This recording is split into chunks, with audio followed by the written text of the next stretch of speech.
As you settle into the soft hush of evening, letting the day's gentle weight slip away like sand through open fingers, allow the ocean to wrap around your thoughts, a vast, breathing cradle that has whispered secrets to the world since time itself began to dream. Picture it now, that endless blue expanse, covering more than 7/10 of our planet's surface, a shimmering blanket under which mysteries unfold in rhythms as steady as your own slowing breath, and yet, in a quiet irony that invites a smile even in repose, we've mapped the craggy face of the moon far more thoroughly than these depths that lap at our shores, leaving room for wonder to bloom unchecked, like wildflowers in an untended garden. These hidden tales of the sea, shared here in tones as soft as sea foam, offer not just facts to ponder but a soothing invitation to drift, to let curiosity become your gentle guide into sleep, easing the knots of daily cares as surely as waves smooth the pebbles on a forgotten beach. If this serene journey through ocean enigmas calls to you, perhaps linger a moment to subscribe, so more such lullabies from nature's library find their way to your nights, like letters from an old friend arriving unannounced. Imagine drifting with me now, just at the edge where land meets water, where the horizon stretches into a promise of infinity, and the first secrets of the ocean reveal themselves not in thunderous crashes but in the subtlest of sighs, the endless parade of waves, rolling in like the measured inhales and exhales of some ancient, slumbering giant, each crest a fleeting sculpture of light and foam that dissolves back into the whole, reminding us how even the mightiest forces yield to a cycle of gentle release. These waves, born from winds that caress the sea's surface far across the globe, travel thousands of miles in patient procession, gathering stories from distant storms and sunlit calms before they kneel at the shore, their energy spent in a frothy whisper that scatters seashells like confetti from a quiet celebration, and in that moment of arrival, they carry a hidden rhythm, a pulse that mirrors the one within you, slowing now as eyelids grow heavy, inviting your body to sync with this timeless cadence, where every rise and fall becomes a cue to let go, to surrender to the pull of deeper rest.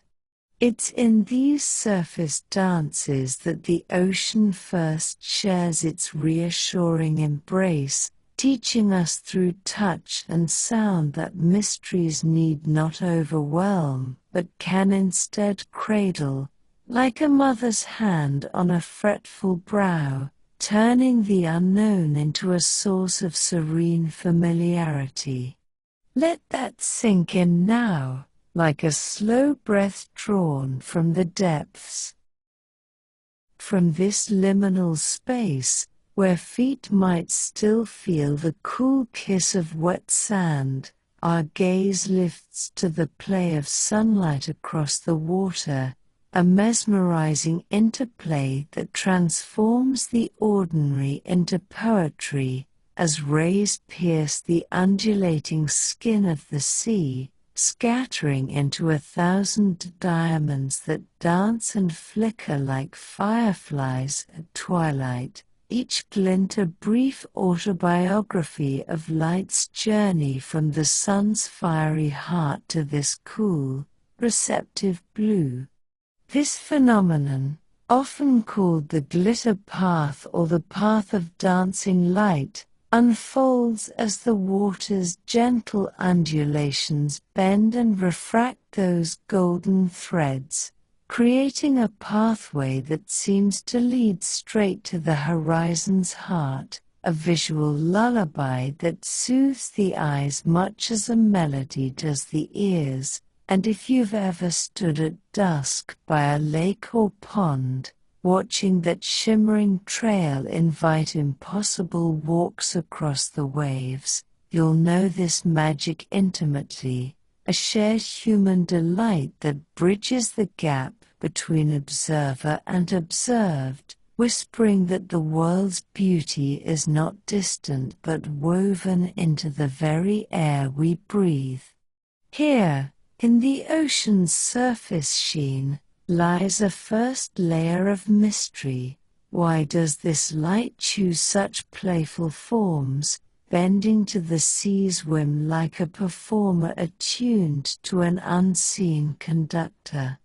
Scientists, with their gentle probes into optics, the study of how light bends and bounces, much like a ball skipped across a pond, suggest it's the interplay of wave angles and solar angles that crafts this spectacle, but the true wonder rests in its invitation to pause, to let your mind wander along that glittering road without hurry, each sparkle a stepping stone toward untroubled dreams. Light plays. It dances. It invites. As the sun climbs higher, or dips lower in its arc, this dance evolves, revealing another facet of the ocean's calm allure, the subtle color shifts that paint the water in hues from sapphire to emerald, each tone a reflection not just of depth, but of the sea's living palette, infused with tiny drifting lives that tint the blue with their quiet presence.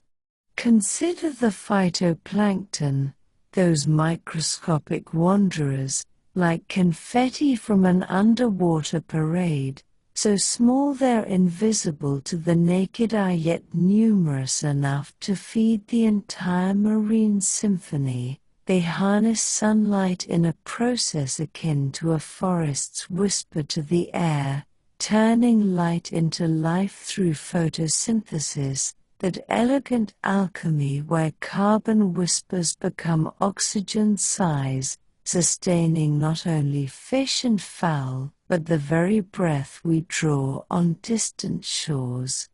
In their billions, these drifters form vast, blooming meadows across the open sea, sometimes visible from space as swirling greens and turquoises, a testament to the ocean's role as Earth's quiet lung, absorbing worries and exhaling calm in equal measure. And as you envision them now, suspended in that azure haze, feel a kinship with their unhurried drift, for they remind us that even the smallest beings contribute to the grand, soothing flow, their mysteries, how they synchronize blooms across oceans, guided by unseen cues of tide and temperature, offering a philosophical nudge toward trust in life's interconnected rhythms, where your own evening unwind is but one thread in the tapestry. Let that sink in now, like sunlight filtering through leaves. Let this surface serenity draw us a touch further into the realm of floating forests that bob like dream catchers on the waves, places where the ocean's mysteries take root not in soil, but in the sway of currents, cradling lives that seem plucked from fable. Foremost among these is the Sargasso Sea, a tranquil basin in the midst of the Atlantic, bounded not by land but by swirling gyres, those vast, circling flows of water, like a slow-motion carousel spun by wind and earth's gentle spin, gathering flotsam and dreams into a central calm. Here, golden sargasso weeds tangle into a buoyant jungle, their fronds waving lazily like banners in a breeze that never quite arrives, providing nurseries for baby sea turtles who hatch unseen and paddle toward this haven, and way stations for eels embarking on migrations as epic and enigmatic as any hero's quest. These slender serpents, born in the deep Sargasso cradle, slip away as glassy larvae, transparent as forgotten thoughts, to journey across oceans for years before returning, drawn by some internal compass we can only marvel at, a homing instinct woven into their very scales.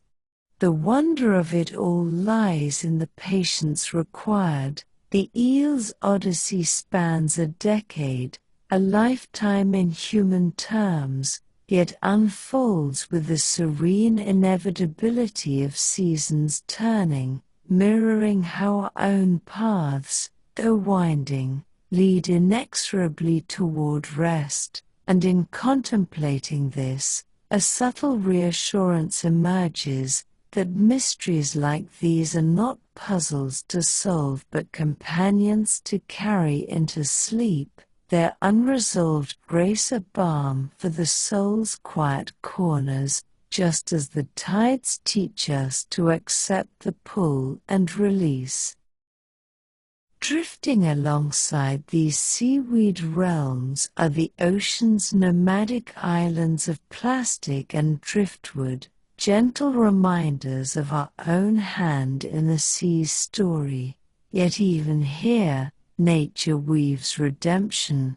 Barnacles and bryozoans, those tiny architects, like patient decorators, claim these wanderers as homes, transforming refuse into reefs adrift, where fish dart in exploratory schools, their silver bodies flashing like punctuation in an unfinished sentence.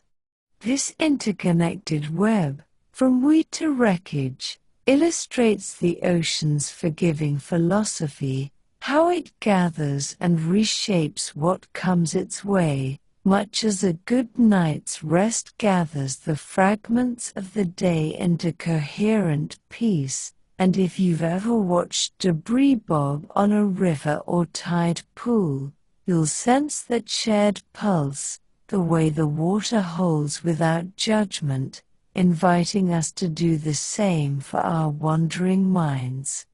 As sunlight filters through this floating mosaic, it casts elongated shadows that sway like pendulums, marking time in a clockwork of currents too slow for urgency, each gyre a chapter in the sea's endless narrative, where the mystery of their formation, born from the Coriolis effect, that subtle deflection due to Earth's rotation, like a dancer's spin influencing the whole troupe, becomes less a riddle than a revelation, underscoring the planet's harmonious spin, a grand waltz that lulls us all toward equilibrium.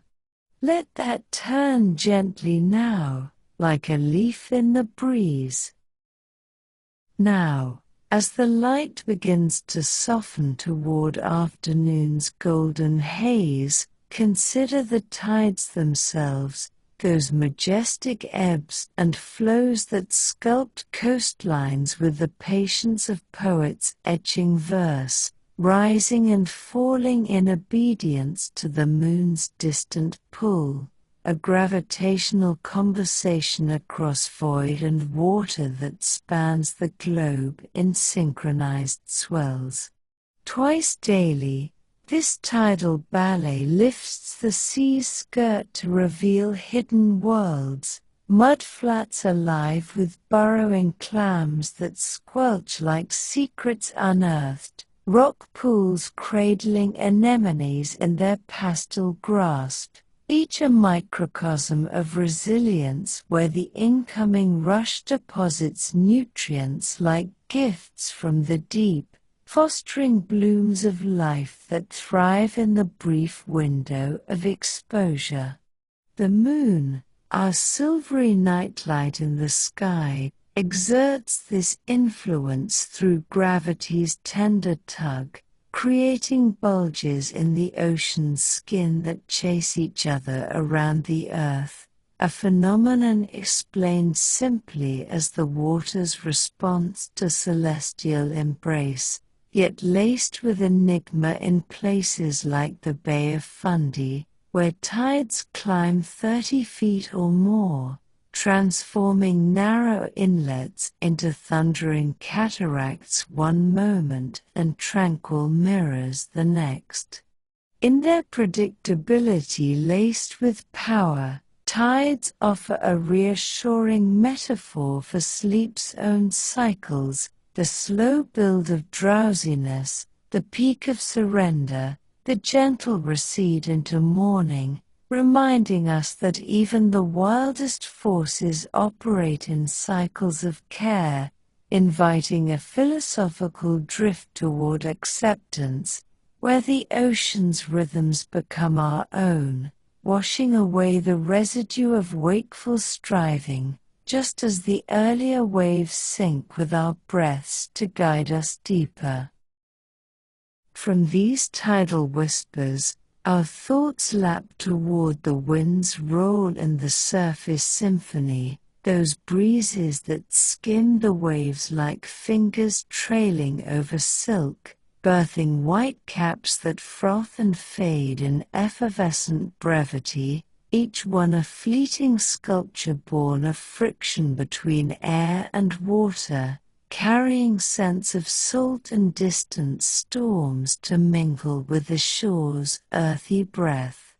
Winds, shaped by temperature gradients across the globe, warm air rising like a sigh, cool air rushing to fill the void, pattern the ocean into trade winds and westerlies, steady companions that propel sails and seed clouds, yet harbor mysteries in their sudden shifts, like the doldrums, those becalmed belts near the equator where sailors once languished, staring into glassy stillness that mirrored their inner calms or tempests. Here, in the absence of motion, the sea reveals its meditative core, a vast plate of blue holding the sky's reflection like a promise kept, and in that stillness, subtle currents stir beneath, invisible rivers that transport warmth from tropics to poles, balancing the planet's fevers with cool deliberation. This thermohaline circulation, often likened to a global conveyor belt driven by heat and salt's density dances, underscores the ocean's role as Earth's thermostat, a quiet guardian whose enigmas, how it might shift with warming airs, altering rain patterns far inland, invite not alarm but awe at its enduring poise, much as a deep breath steadies the heart before sleep claims it. Winds whisper. They stir. They balance. As these surface tales intertwine, painting the ocean as a canvas of calm motion, we glimpse the first hints of what lies beneath, the way waves, in their endless march, sometimes curl into rogue forms, solitary giants that rise without warning, born from constructive interference, where swells from varied storms align their crests like synchronized swimmers, amplifying height and force into something momentarily majestic. These rogues, towering to 100 feet in rare fury, have been chronicled by mariners as harbingers of humility, yet in retelling, they become emblems of the sea's wild poetry, reminding us that even in repose, nature holds depths of surprise, much like the subconscious stirrings that flavor our dreams. And yet, for every dramatic swell, there are countless microwaves, capillary ripples too fine to see but felt in the skin's prickle, generated by the merest zephyr, illustrating the fractal beauty of the sea, patterns repeating from grand to infinitesimal, a philosophical echo of how small worries, when viewed from afar, dissolve into the greater flow. In this layered dance, the ocean teaches surrender, its surface a gateway to the profound hush below, where light fades and imagination awakens. Let that fractal unfold now, small to vast. Let us linger a moment on the foam itself, that bridal veil of bubbles born when air entrains into wave crests, collapsing in iridescent pops that release a fresh, ozone-kissed scent, a natural perfume distilled from chaos into clarity, each bubble a tiny universe, its skin a thin film of water molecules stretched taut, reflecting rainbows in prismatic promise before bursting back to the whole, a cycle as poignant as a sigh released.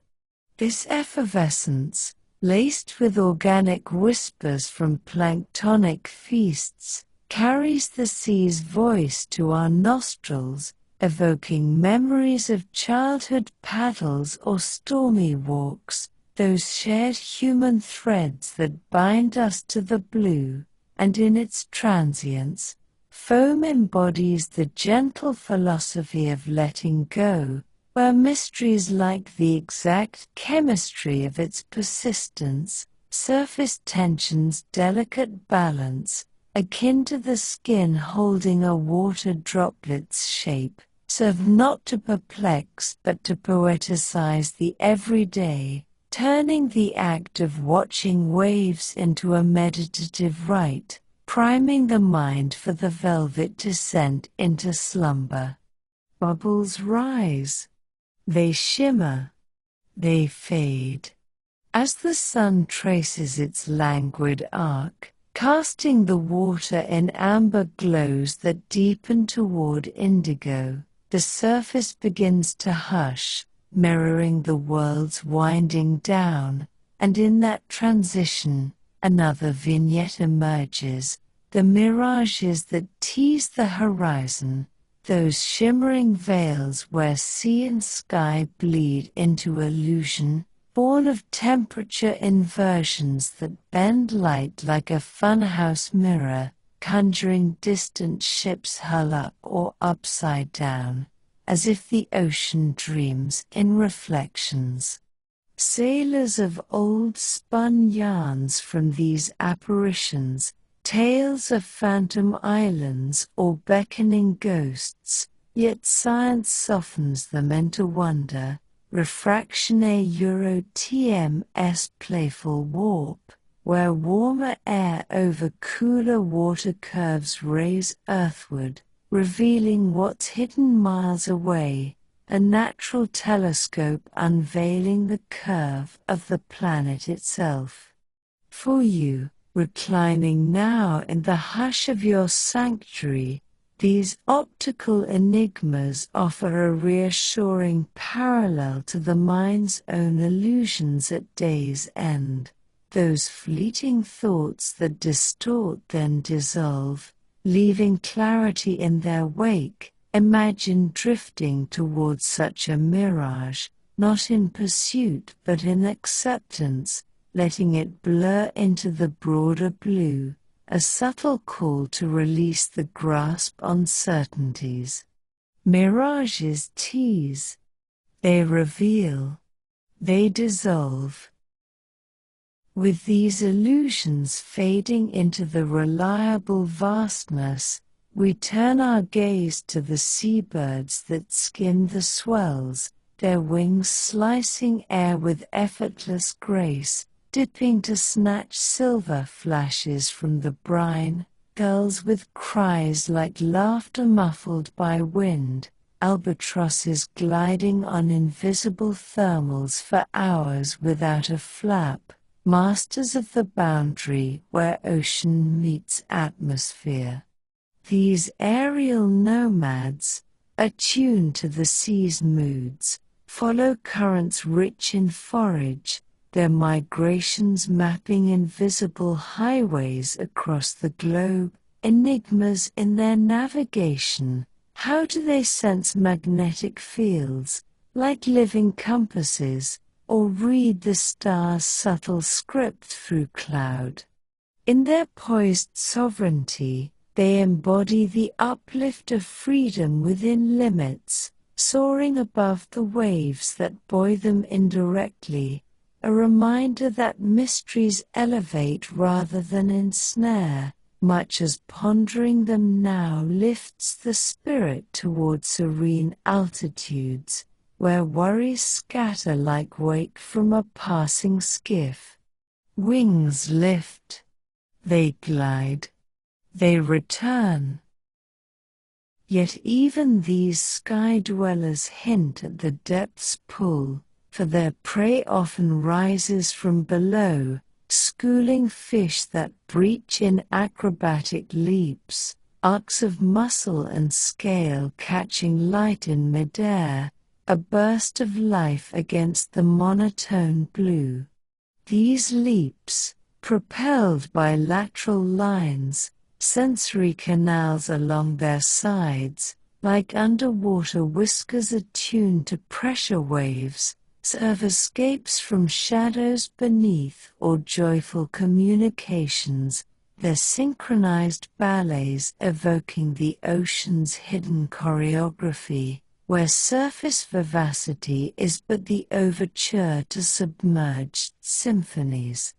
In witnessing such moments, perhaps from memory of a pier or beach, feel the shared thrill tempered by calm, the way the sea orchestrates without fanfare, inviting us to harmonize in our own quiet way, breaths deepening as the narrative unfolds. Leaps arc. They flash. They submerge.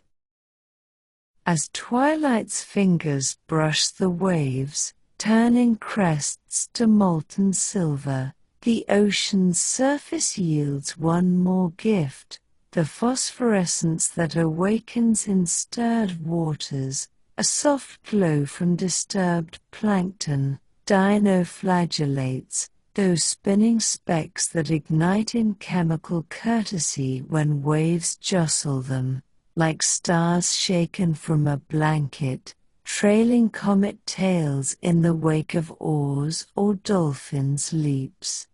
This bioluminescence, a gentle term for living light crafted from luciferin and oxygen's spark within the cell, transforms night swims into milky constellations, a mystery rooted in defense or allure, yet universally soothing in its ethereal hush, evoking fireflies over meadows or city lights from a hilltop view. Here, at the cusp of dark, it bridges surface and shadow, a luminous threshold that reassures, even as light wanes, wonder persists, a philosophical lantern guiding toward the profound unknowns below, where greater glows await. Glows awaken. They trail. They bridge. And so, as the surface whispers its secrets in waves and glows, In drifts and dances that cradle the world in ceaseless care, what gentle currents might carry us deeper into the blue, where twilight zones bloom with lanterns of their own? Imagine drifting further now, layer by layer, into the sea's embracing arms, each revelation a step toward that peaceful discovery where sleep and mystery entwine like kelp in the tide.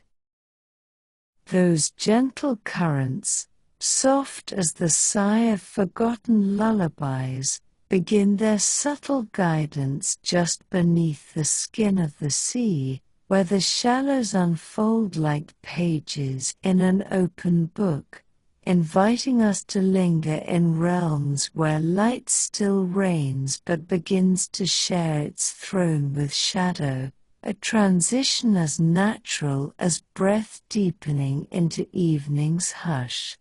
Here, in these sun-dappled fringes where water kisses the continental shelves, those broad, submerged plateaus extending from land like welcoming arms, life clusters in vibrant tapestries that pulse with the quiet energy of creation, reminding us through their gentle bustle that the ocean's mysteries are not solitary enigmas but woven communities, each thread a story of adaptation and grace that echoes the interconnected rhythms of our own resting forms.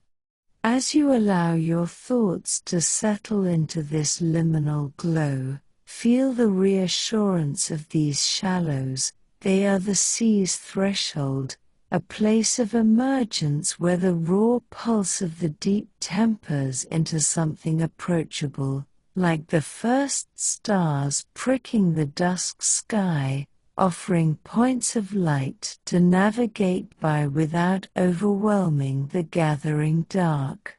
Let that threshold open now, like a door to a familiar room. Drifting now into the embrace of coral realms, envision the Great Barrier Reefs that fringe tropical coasts like living jewelry, vast structures built not by stone but by the patient labor of polyps, tiny, flower-like builders, cousins to jellyfish, that secrete calcium homes in slow, accretive devotion, layer upon layer over millennia, forming underwater cities that rival the grandeur of ancient ruins, yet breathe with the subtlety of a garden in bloom. These reefs, the largest living things on Earth, stretching for thousands of miles off Australia's edge, harbor a symphony of colors and forms, branching staghorns like antlers caught in eternal freeze-frame, brain corals ridged as convoluted thoughts, and tabletops flat as forgotten altars, all awash in schools of fish that weave through the lattice like threads in a loom, their scales flashing turquoise and crimson in the filtered sun. The wonder here lies in the symbiosis that sustains them, a gentle pact where zooxanthellae, microscopic algae living within the coral's tissues, like friendly roommates sharing sunlight for a cozy home, trade the sun's captured energy for shelter, their photosynthetic dance turning barren skeletons into riotous life, a ripple effect that feeds predators and prey alike. From nibbling parrotfish grinding rubble into sand to majestic manta rays gliding overhead like shadows of contentment. In this balanced exchange, much as a deep inhale nourishes the body toward repose, the reefs teach a philosophical serenity, that strength blooms from partnership, inviting you to reflect on how your own evening unwind draws from unseen supports, the quiet alliances of breath and heartbeat that cradle you towards sleep, just as the tides earlier pulled us toward acceptance. Let that partnership breathe now, shared and steady. Yet even as these coral citadels thrive in the shallow's embrace, they whisper of vulnerabilities that add depth to their allure, for rising warmth in the surrounding waters, subtle shifts in ocean temperatures, like a blanket grown too heavy, can prompt bleaching, where the coral evicts its algal partners in a pale protest, standing skeletal and stark until cooler currents restore the bond, a cycle of loss and renewal that mirrors the ebb of worries in a fretful mind, reminding us that resilience is not absence of change but the capacity to mend, softly and without fanfare.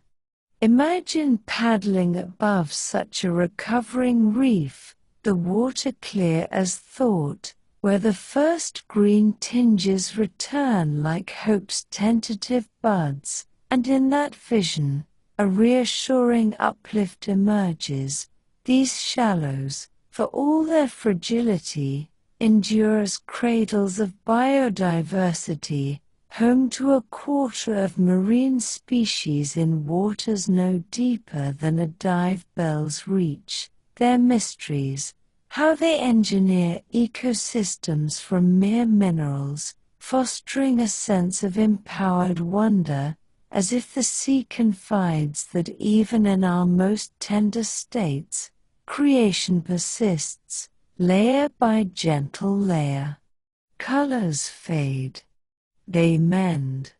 They return. From the reef's structured splendor, our drift carries us toward the open shallows where currents weave more freely, those invisible rivers within the sea that sculpt the surface into patterns of serene chaos, like eddies in a stream that tangle leaves into lazy spirals, gathering and releasing with impartial calm.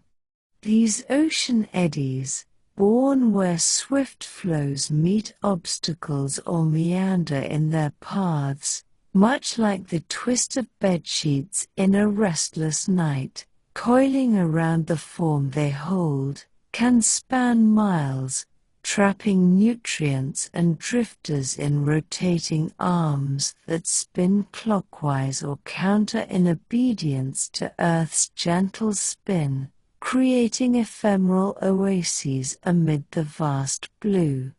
Scientists track them via altimetry, gentle measurements from satellites that gauge sea height subtle swells, revealing how these vortices, often 10 kilometers wide and lasting weeks, ferry warmth or cold across basins, influencing whether far ashore in ripples too faint for alarm but profound in their reach. Picture one now, a slow whirl off the Gulf Stream's edge, where Sargasso fronds circle like dancers in a ring, drawing in larval fish that mistake the gyre for home, a natural nursery spun from motion alone. In their unhurried turn, eddies offer a meditative analogy to the mind's own swirls at day's end, those circling thoughts that, given space, resolve into clarity, inviting a soft repetition. Let them turn, let them gather, and in time, they release, carrying forward only what serves the greater flow. Let that whirl settle now, like leaves in still water.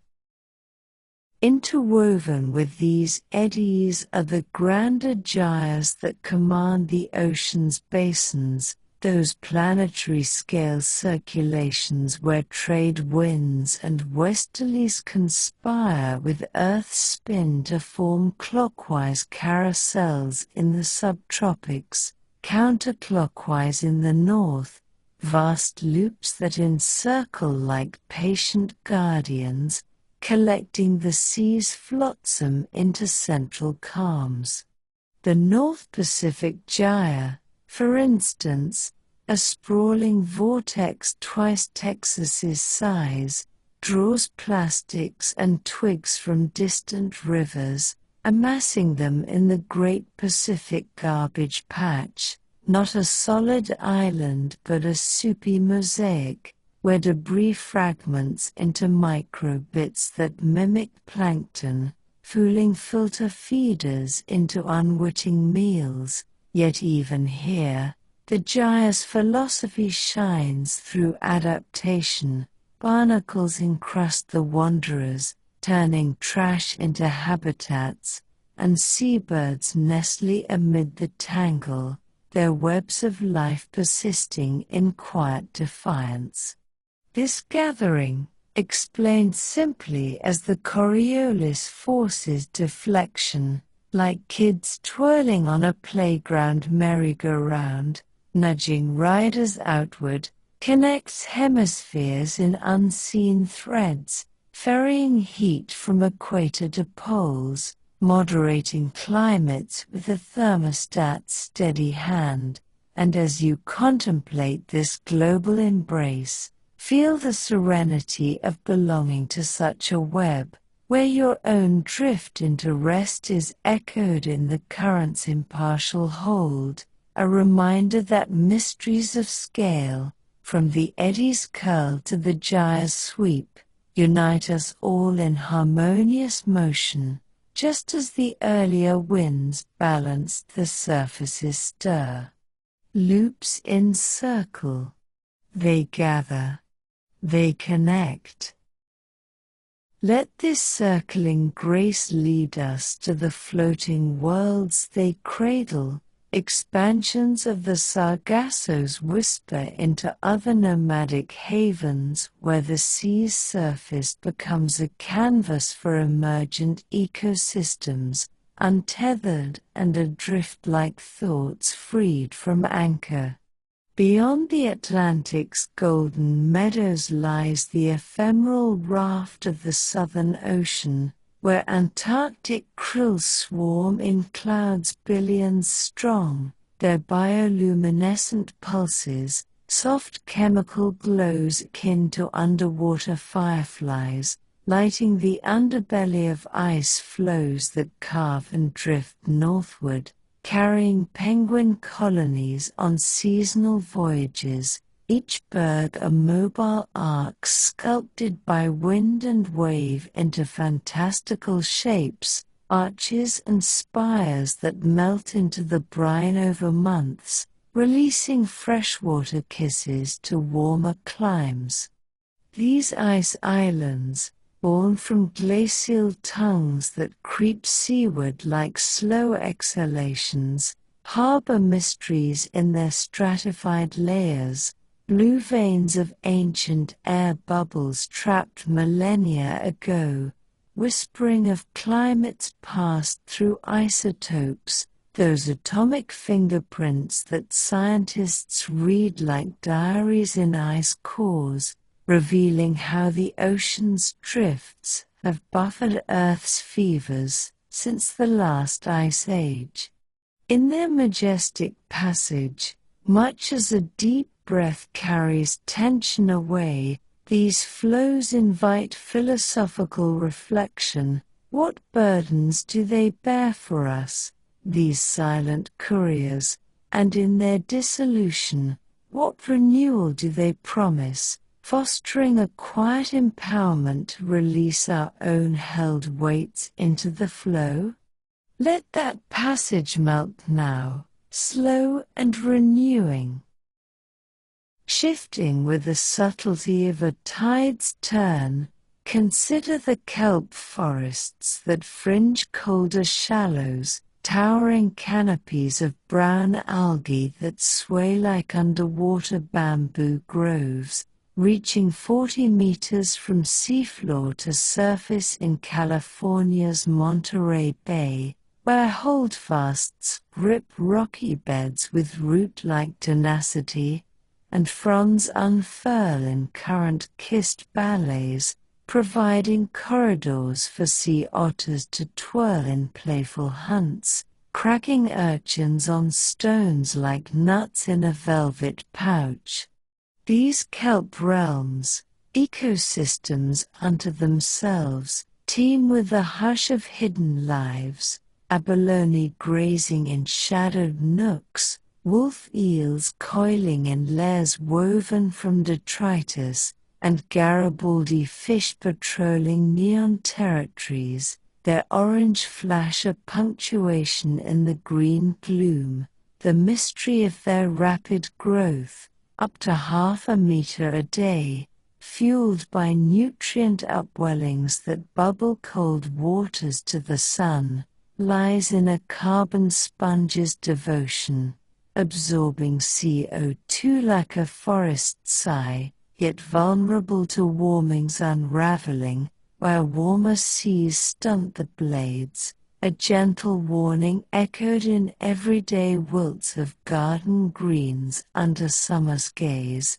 yet reminding us, as the tides did, that even in change's pull, new growth waits in the current's turn. Here, in the kelp's rhythmic undulation, repetition finds its place, sway and hold, release and grasp, a cadence that soothes the senses, drawing parallels to the body's own tidal unwind, where each breath mirrors the frond's flex, empowering a sense of fluid strength amid flux. Sway gently, hold steady, release soft. As light filters through these verdant veils, casting dappled mosaics on the sand below, another vignette emerges from the shallow's palette, the seagrass meadows that carpet bays and estuaries like submerged lawns, their blade-like leaves flowing in shallow currents, oxygenating the water through photosynthesis that rivals rainforests per acre, roots stabilizing sediments against erosion's whisper, creating nurseries where juvenile fish, hammerheads wheeling in miniature pods, seahorses clinging to stems like living ornaments, find sanctuary from the open sea's vastness. These meadows, often called the ocean's kidneys for their filtration of murky inflows, harbor enigmas in their pollination, underwater flowers releasing pollen on buoyant grains that drift with the tide, a reproductive drift as improbable as dandelion seeds on wind, ensuring genetic mingling across fragmented beds, and in their quiet industry, much like the unsung labor of sleep's repair, they purify and propagate, their decline in warming bays a poignant call to cherish the subtle workers, yet their persistence a uplifting testament to nature's resilient weave, inviting you to envision lying amid such a meadow, weightless and held, as worries filter away like silt in the current. Blades flow, roots hold, sanctuary blooms. From these rooted drifts, our path meanders to the pelagic wanderers, those true nomads of the shallows where surface and midwater blur, the loggerhead turtles that navigate gyre-bound routes, their ancient shells etched with barnacle maps of journeys spanning hemispheres, hatching on moonlit sands to paddle instinctively seaward, drawn by magnetic inclinations, like an inner needle pointing to natal beaches after decades adrift, a homing etched in neural clay we scarcely comprehend. These voyages, tracked by satellite tags that relay faint pings across oceans, reveal circuits synced to jellyfish blooms, those gelatinous drifters pulsing like inverted umbrellas, their sting a veiled defense in the food web's chain, where turtles harvest them with leathery indifference, recycling the sea's plastic mimics that fool the eye but not the gut. In the turtle's patient arc, a philosophical serenity unfolds. What compels such fidelity to origin, amid endless blue, but the same quiet pull that draws us back to rest's familiar shore, reinforcing through repetition the theme of circuits closed in grace, where migration's mystery becomes a metaphor for the soul's return, serene and unhurried. Paths arc. They return. They grace. Let the turtle's glide inspire a pause, a moment to reflect on how these shallow symphonies connect not just lives but lands, for the currents that bear them northward carry seeds and spores, fertilizing distant coasts with tropical largesse, or southward with polar chills, a global exchange that tempers extremes into habitable means, as seen in the Augulus current's warm leak into the Atlantic, seeding hurricanes or soothing droughts in butterfly ripples of climate's dance. This interconnected drift, explained in terms of Ekman transport, the wind's surface shear that veers water 90 degrees from intent, like a leaf skewed in breeze, underscores the ocean's role as planetary mediator, its enigmas in predicting leaks or leaks' effects a call to humble wonder rather than haste, fostering empowerment in the knowledge that we, too, are born by such flows, our evenings a node in the greater calm, just as the gyre's earlier united scales in harmonious motion. Let that exchange ripple now, far and connecting. As sunlight softens toward the horizon's amber hush, filtering through the shallows in elongated rays that gild the drifting worlds below, the play of light evolves once more, now dappling the water column with caustics, those shifting mosaics of brightness and shade, like sunlight through a bottle's curve, dancing across kelp and coral in hypnotic patterns that guide plankton toward the glow, a natural spotlight in the theater of life. These beams, bent by refraction at the surface's undulating lens, create safe havens from predators in the flicker, where shrimp and copepods, tiny crustacean sprites, dart in evasive ballets, their world a strobe of sanctuary, the sensory immersion here, evoking the prickle of light on closed lids, invites a rhetorical whisper. What quieter illuminations might we seek in our own shadowed thoughts, allowing the shallow's dance to mirror the mind's gradual unclenching?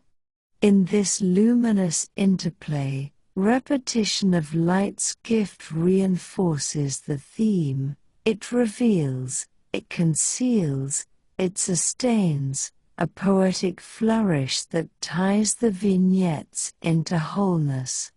Light dapples. It guides. It shelters.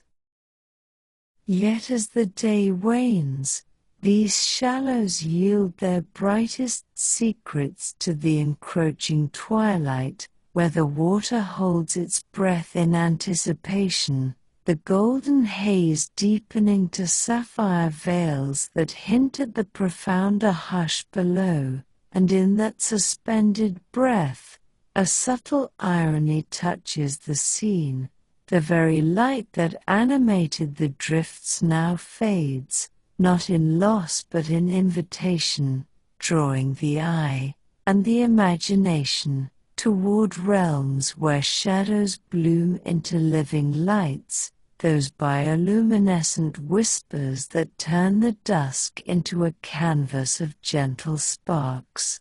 Imagine, then, the transition as a velvet curtain parting slowly, each fading ray a cue to lean into the unknown, where the sea's floating worlds give way to twilight's lanterns, their glow a bridge to deeper serenities, fostering that peaceful discovery where curiosity and repose entwine, much as the last light merges with the first stars.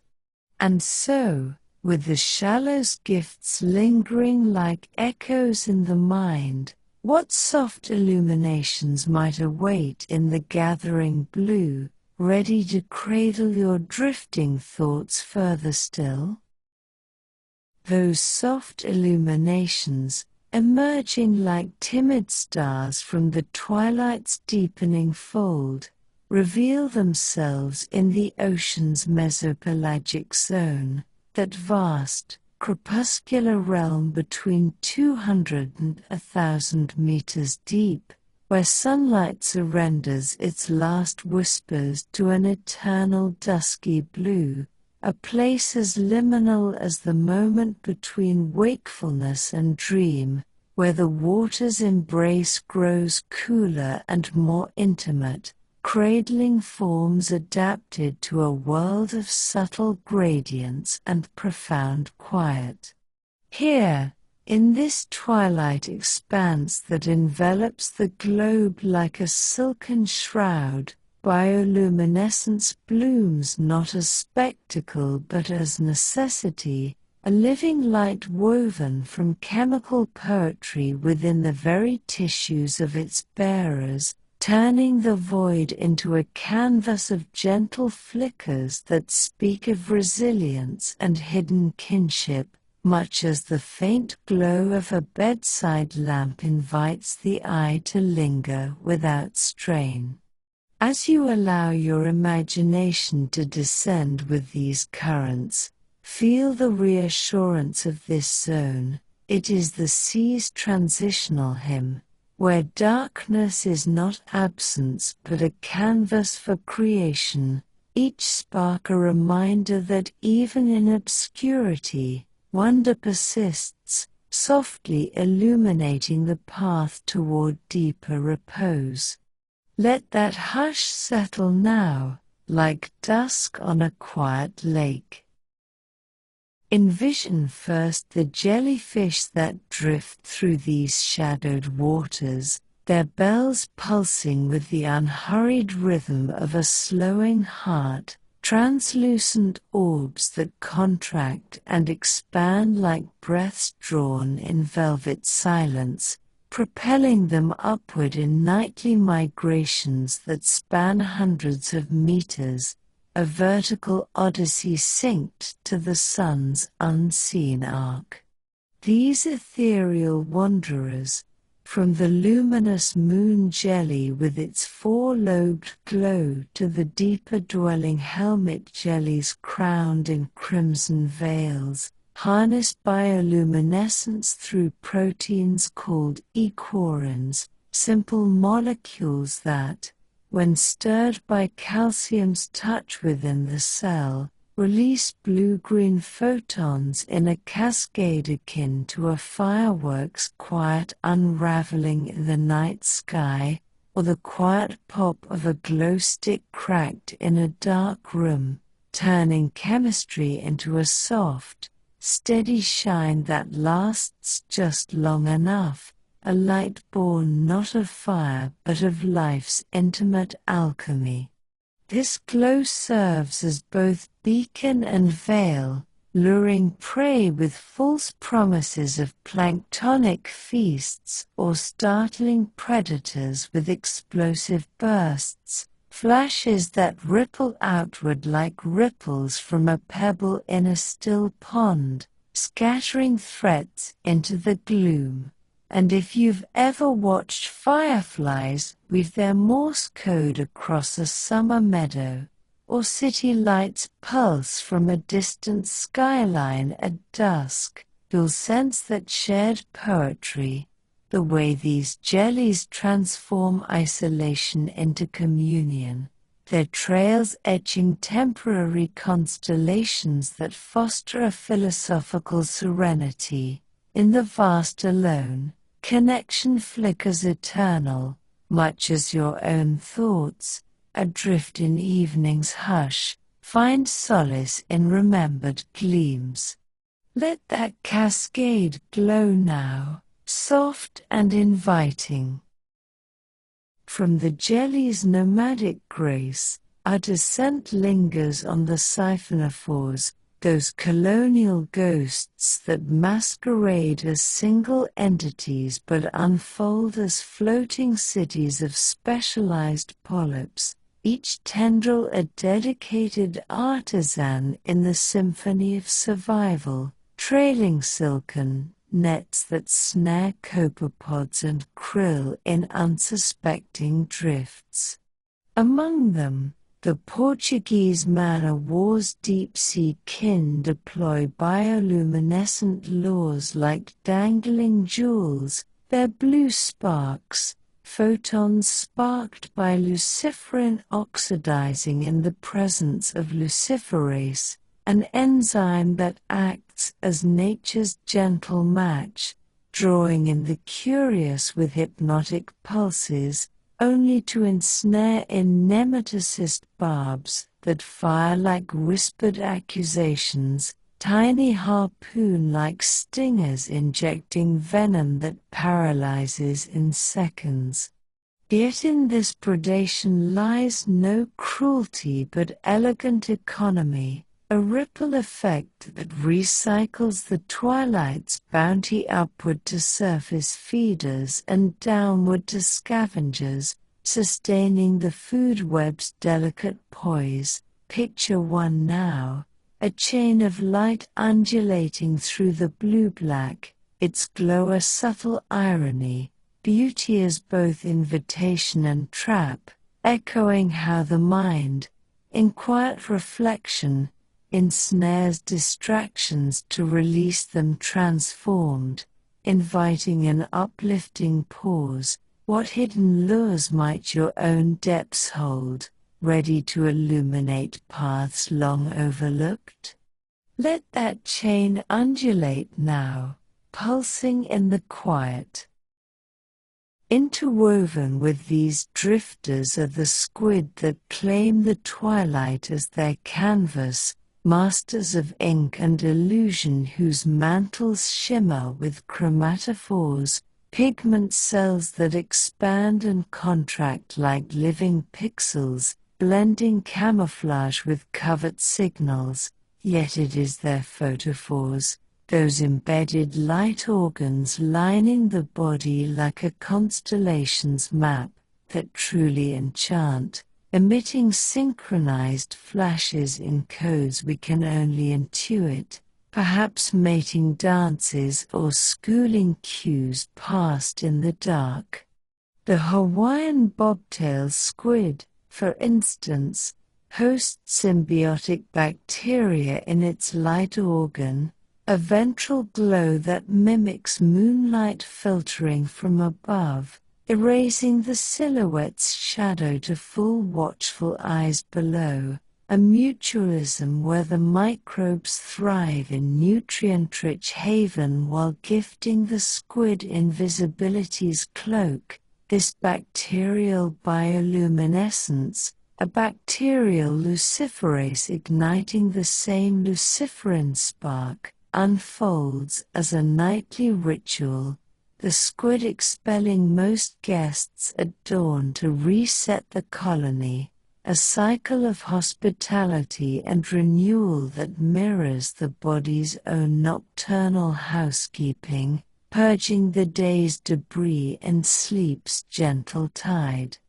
In their elusive artistry, squid embody the zone's empowering whisper, adaptability as artistry, where light becomes both shield and signature, fostering quiet insight into how our vulnerabilities, when tended, bloom into strengths that navigate the unseen.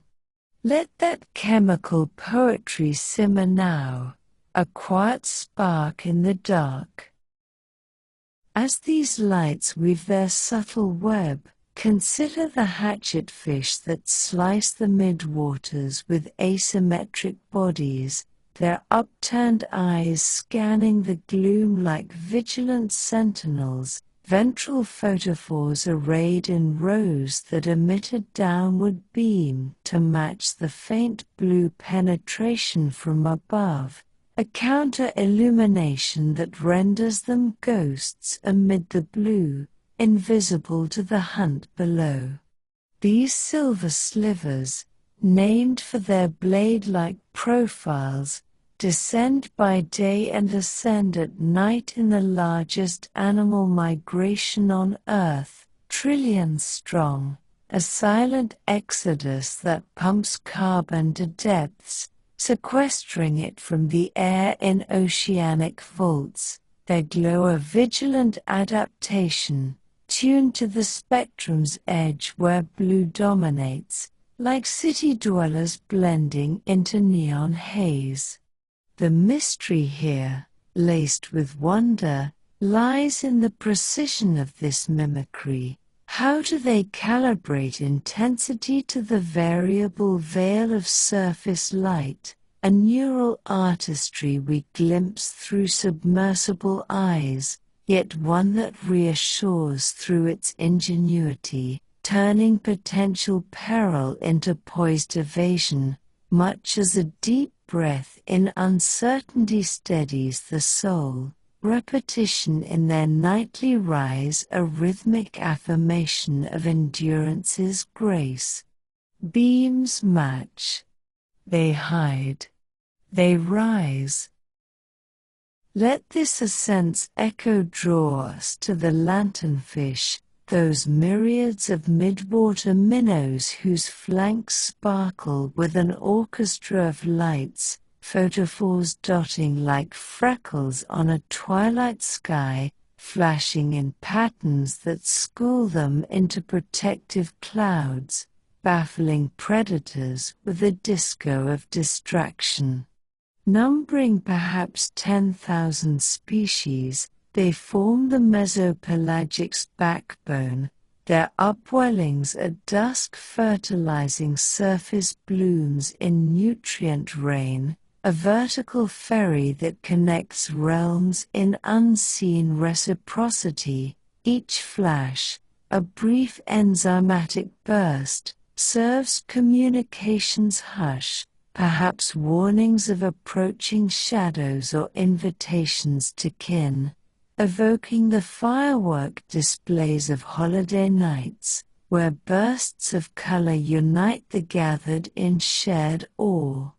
In their collective shimmer, a gently philosophical thread emerges, individuality yields to harmony, lights merging into a greater glow that sustains the whole, inviting you to reflect on how your own evening solitude, dotted with memory sparks, contributes to an inner constellation, serene and self-sustaining.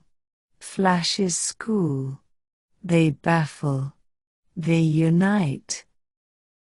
Shifting with the subtlety of a fading ember, the twilight zone reveals its anglers, those patient architects of allure whose dorsal spines bear escalures, fleshy beacons tipped with bacterial glow, dangling like fisherman's bait in the void, pulsing with rhythmic enticement to mimic copepod twitches.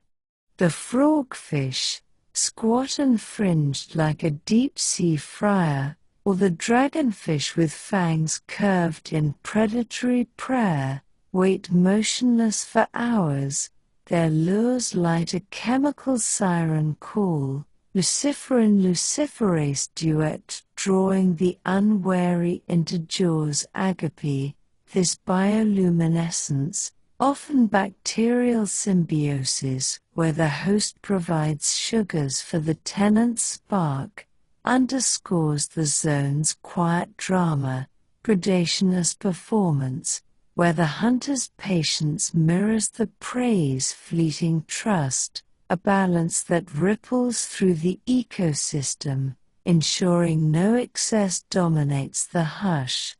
Imagine one such vigil now, the lure's blue pulse the only motion in ink, a relatable vigil akin to awaiting dawn's first light from a window seat, and in that parallel, empowerment stirs, mysteries of motive, whether lure or lesson, teach that waiting, too, is a form of luminous presence, turning stillness into strategy. Lures dangle. They pulse. They wait. Yet not all lights serve the hunt, some whisper alliance, as in the flashlight fish of Indo-Pacific depths, whose subocular pouches house symbiotic bacteria that flare on demand, lids like built-in shutters modulating the beam for schooling signals or startling escapes, a glow ventrally directed to scan the seafloor for crustacean morsels. These pouches, refilled nightly with fresh microbes from surrounding waters, pulse in codes that bind the shoal, much like neighbors' porch lights flickering welcome across a quiet street. The enzymatic magic here, a luciferase variant tuned to green hues for deeper penetration, evokes the aurora's shy dance, fostering awe at evolution's palette. How light, borrowed from unseen partners, forges bonds in isolation, a reassuring motif that echoes in human gatherings, where shared glances illuminate the unspoken. Beams flare. They signal. They bind.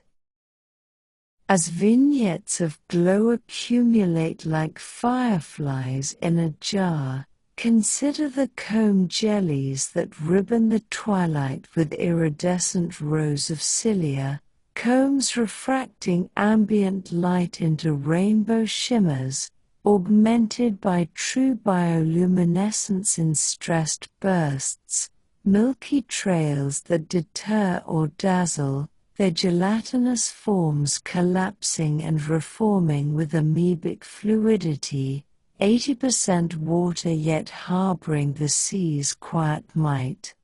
These ctenophores, often mistaken for jelly-kin but propelled by or like beats rather than jet pulses, filter plankton in voracious grace, their light's a secondary defense, sparked by photoproteins that release energy sans oxygen, a anaerobic elegance suited to low oxygen layers, much like the quiet pop of a glow stick in a stuffy room.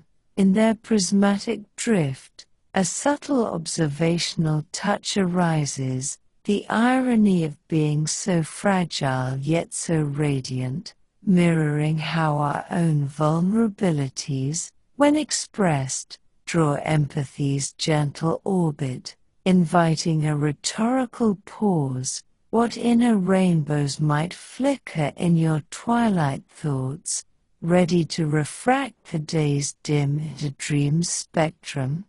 Rainbows refract. Trails dazzle. Defenses weave.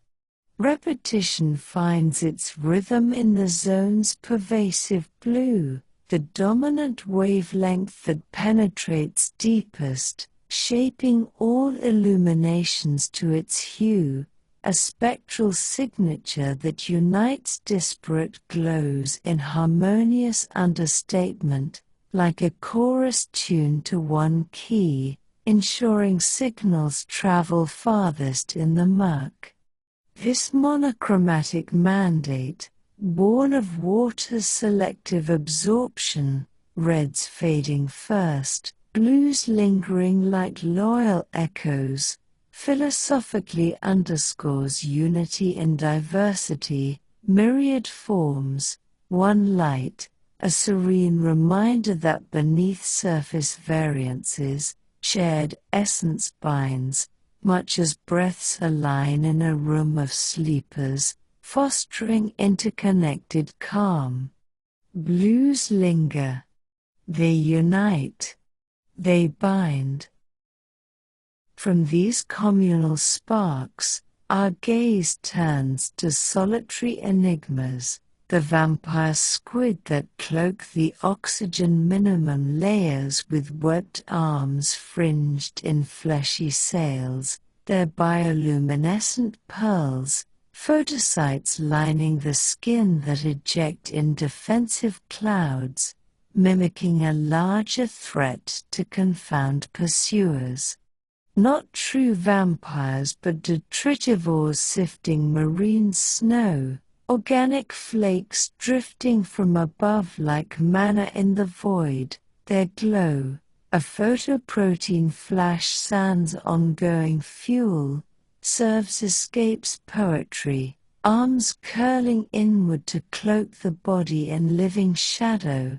This adaptation, to a realm where oxygen dips perilously low, evokes the hush of high-altitude nights, where thin air sharpens the stars, and in their veiled retreat, uplift blooms, even in scarcity. Invention thrives, lights as life's defiant poetry, empowering the spirit to find luminescence in lean times. Pearls eject. They mimic. They cloak. Let the squid's retreat inspire a sensory immersion, the faint chemical scent of luciferin imagined as ozone after rain, a crispness that clears the mind, while the visual of ejected gleams, fleeting orbs tumbling into dark, mirrors fireflies released from cupped hands, a gesture of release that soothes. Here, in the twilight's lantern-lit hush, another layer unfolds, the deep-sea shrimp that snap claws to spark cavitation bubbles, implosions yielding sonoluminescent flashes, a mechanical light born of pressure's collapse, like thunder's visual twin, startling foes with acoustic visual 1-2. This pistol shrimp's trick, amplified in pairs for burrowing duets, highlights the zone's ingenuity, light from sound, motion from stillness, a ripple that connects physics' whisper to biology's song, reassuring in its multiplicity, wonders compound, each discovery a doorway to more. Snaps spark. Bubbles burst. Wonders compound. As these illuminations interplay, building a nocturnal economy where light begets life in cascading chains, from lure to catch, flash to flock, the twilight zone emerges as the ocean's resilient heart, its bioluminescent ballet a testament to hidden vigor, turning potential void into veiled vitality. Yet even as sparks dance and fade, a gradual dimming invites further yield, These fleeting gleams, so vital in their vigil, give way to the profound hush below, where silence cradles the ocean's most ancient guardians, forms sculpted by unrelenting embrace into embodiments of quiet endurance.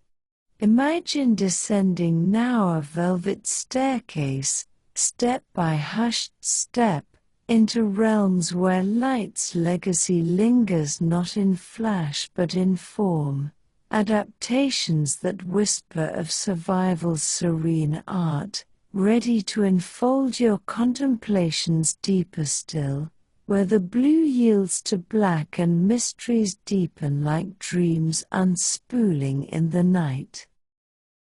That profound hush, enveloping like the softest down quilt drawn over the world's weary edges, welcomes us into the abyssal plains and trenches where the ocean's ancient guardians dwell, realms below 4,000 meters where light's memory fades to an absolute, starless black, and the water's weight presses with the steady insistence of time itself, shaping existence into forms of exquisite economy and unspoken poise.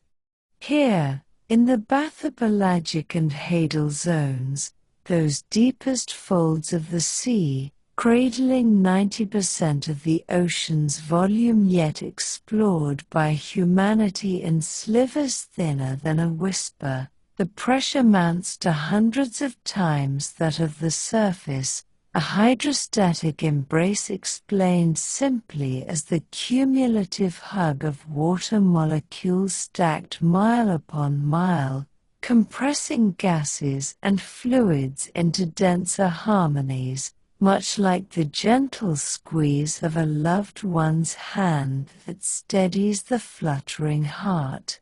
As you envision this descent, feel the serenity of such unyielding care.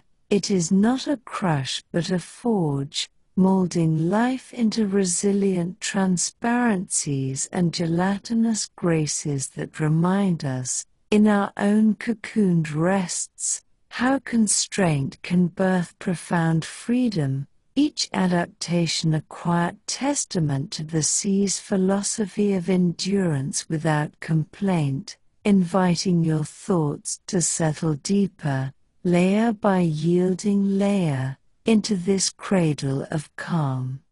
Let that forge warm now, steady and shaping.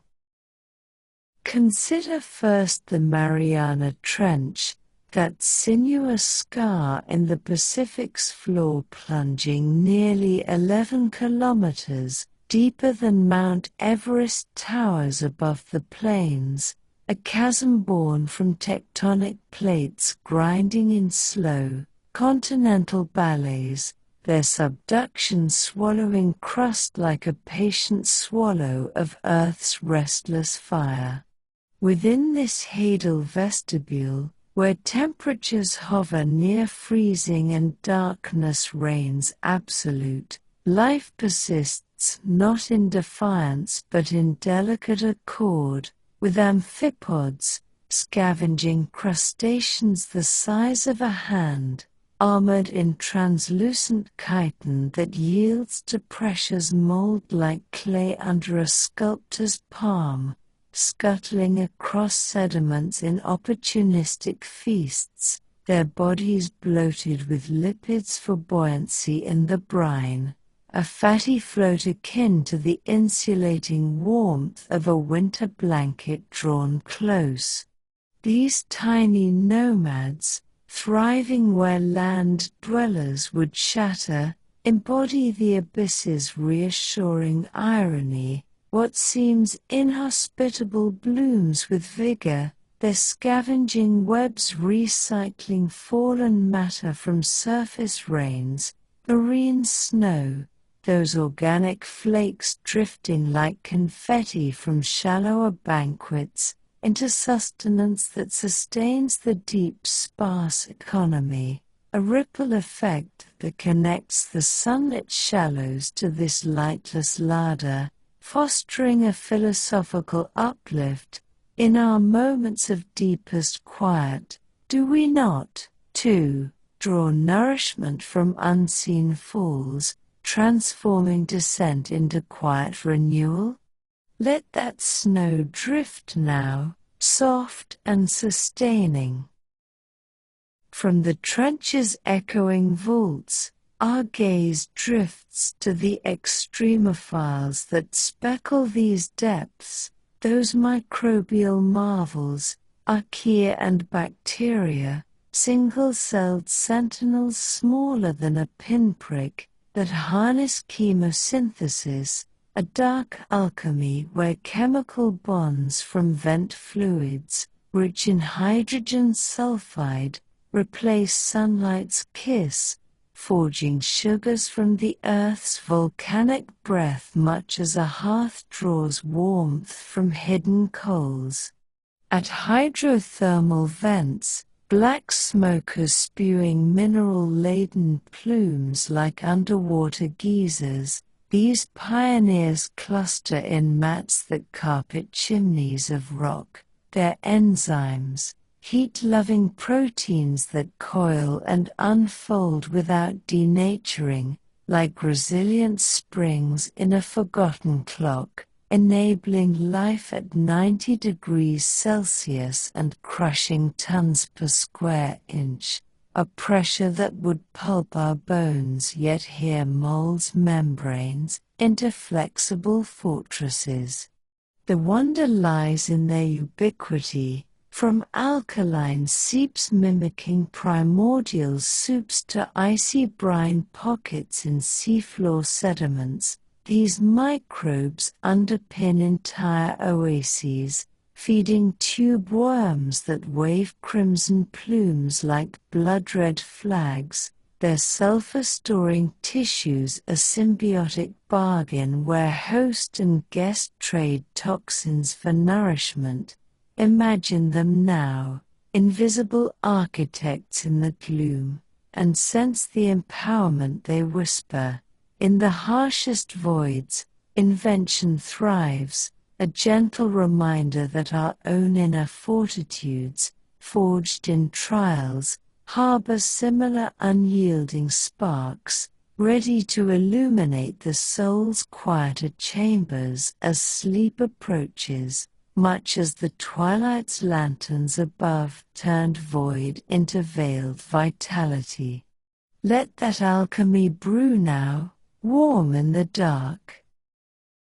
Interlaced with these microbial foundations are the larger guardians, like the colossal squid that prowls the southern ocean's ink, its mantle stretching to 14 meters in mythic elongation, eyes the size of dinner plates, the largest in the animal kingdom, globes of gelatinous acuity tuned to detect the faintest bioluminescent flickers from depths where photons are as rare as thoughts in repose.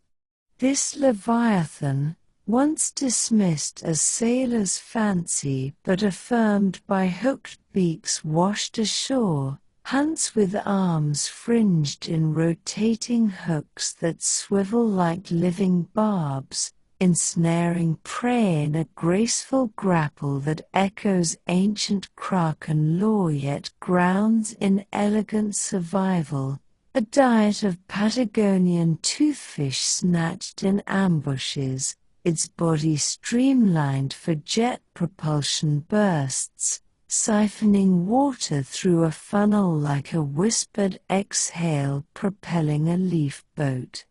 The mystery of its hunts, glimpsed in rare submersible footage where tentacles unfurl in slow-motion poetry, reveals adaptations to the cold's embrace, antifreeze proteins in the blood that prevent ice crystal blades from piercing cells, tiny bodyguards that latch onto forming ice bits, preventing them from growing sharp, like wrapping fragile gifts in bubble wrap before a freeze, much like the subtle warmth of shared stories thawing winter nights. And in this predator's poised predation, a subtle observational touch arises, the irony of a giant so elusive, mirroring how our deepest strengths often lurk unseen, inviting reflection.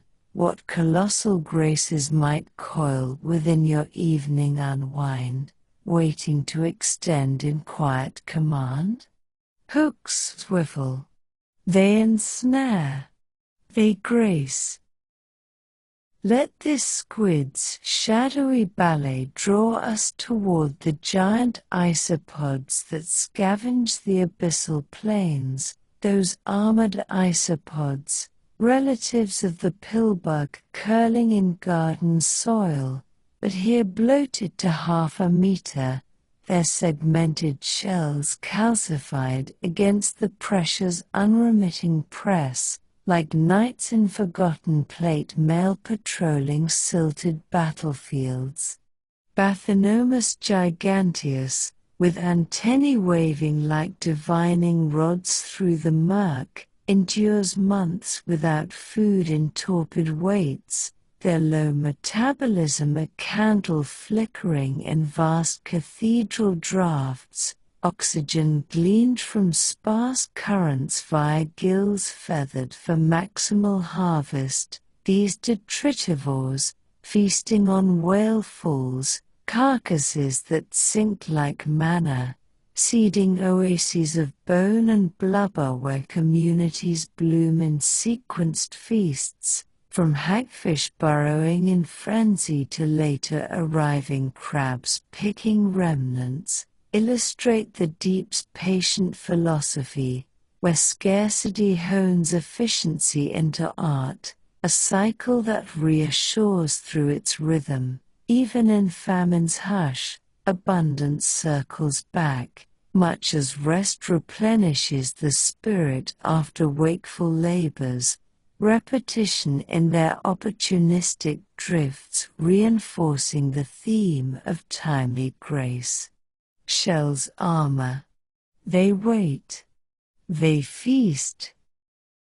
Shifting with the unhurried flow of thermohaline currents, those deep rivers of cold, salty brine that cascade from polar sinks like slow elevators, carrying oxygen and whispers from surface to abyss, our contemplation turns to the snailfish of the Hadal slopes, translucent ghosts with jelly-like bodies that yield to pressure without brittle fracture, their swim bladders vestigial or absent, replaced by fluid-filled cavities that equalize the crush, allowing undulating glides over trench walls pocked with manganese nodules, those potato-sized concretions accruing minerals over millions of years like Earth's patient savings. Pseudoliparis sway, filmed at 8 kilometers in the Marianas Embrace, lays eggs in gelatinous clusters anchored to rocks, their offspring hatching into miniatures that school in protective veils, feeding on brittle stars and amphipods in a diet of delicate opportunism. The wonder here, laced with everyday kinship, lies in their soft-bellied resilience, bodies 9/10 water, compressible as a sigh, evoking the way we, too, soften under night's blanket, hydrostatic ties becoming metaphors for emotional pliancy, where yielding invites flow rather than fracture, empowering a serene acceptance of life's deeper squeezes. Glides undulate. They yield. They flow. As these forms interconnect in the abyss's sparse tapestry, Consider the fangtooth fish that lurks in mid to deep transitions but claims the eternal black as kin, its needle jaws jutting in disproportionate menace, teeth interlocking like a zipper's vigilant guard, piercing prey larger than itself in snaps powered by slow-building muscle twitches suited to low-oxygen realms. Anaplogaster cornuta, with a head bulbous as a lantern unlit, navigates bilateral lines, sensory canals rippling with neuromasts that detect pressure waves like whispers on skin, a sixth sense compensating vision's loss. This diminutive terror, no longer than a handspan yet armed for giants, embodies the deep subtle irony, fierceness in fragility, where bioluminescent lures dangle from Elysium stalks to entice in the void, a bacterial glow mirroring Twilight's legacies above, and in their predatory poise, a philosophical nudge emerges. What hidden fangs guard our own tranquil cause, ready to assert in moments of need, yet retract into peaceful repose? Jaws snap. They pierce. They poise. From such vigilant hunters, the narrative meanders to the transparent marvels, like the barrel-eye fish whose dome-skulled cranium, clear as finest glass, exposes tubular eyes swiveling within, scanning upward for silhouettes against faint blue remnants or sideways for lateral frets, an adaptation that turns the head into a periscope for the perpetual night.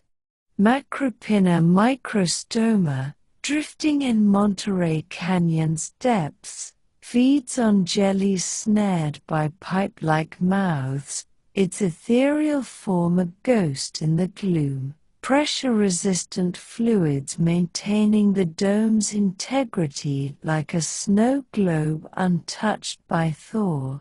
This optical ingenuity, allowing 360-degree vigilance without turning the body, evokes the mind's own panoramic drifts in meditation, eyes closed yet awareness expansive, fostering uplift in the realization that clarity persists beyond sight's narrow beam, a gentle repetition, see without seeing, endure without strain.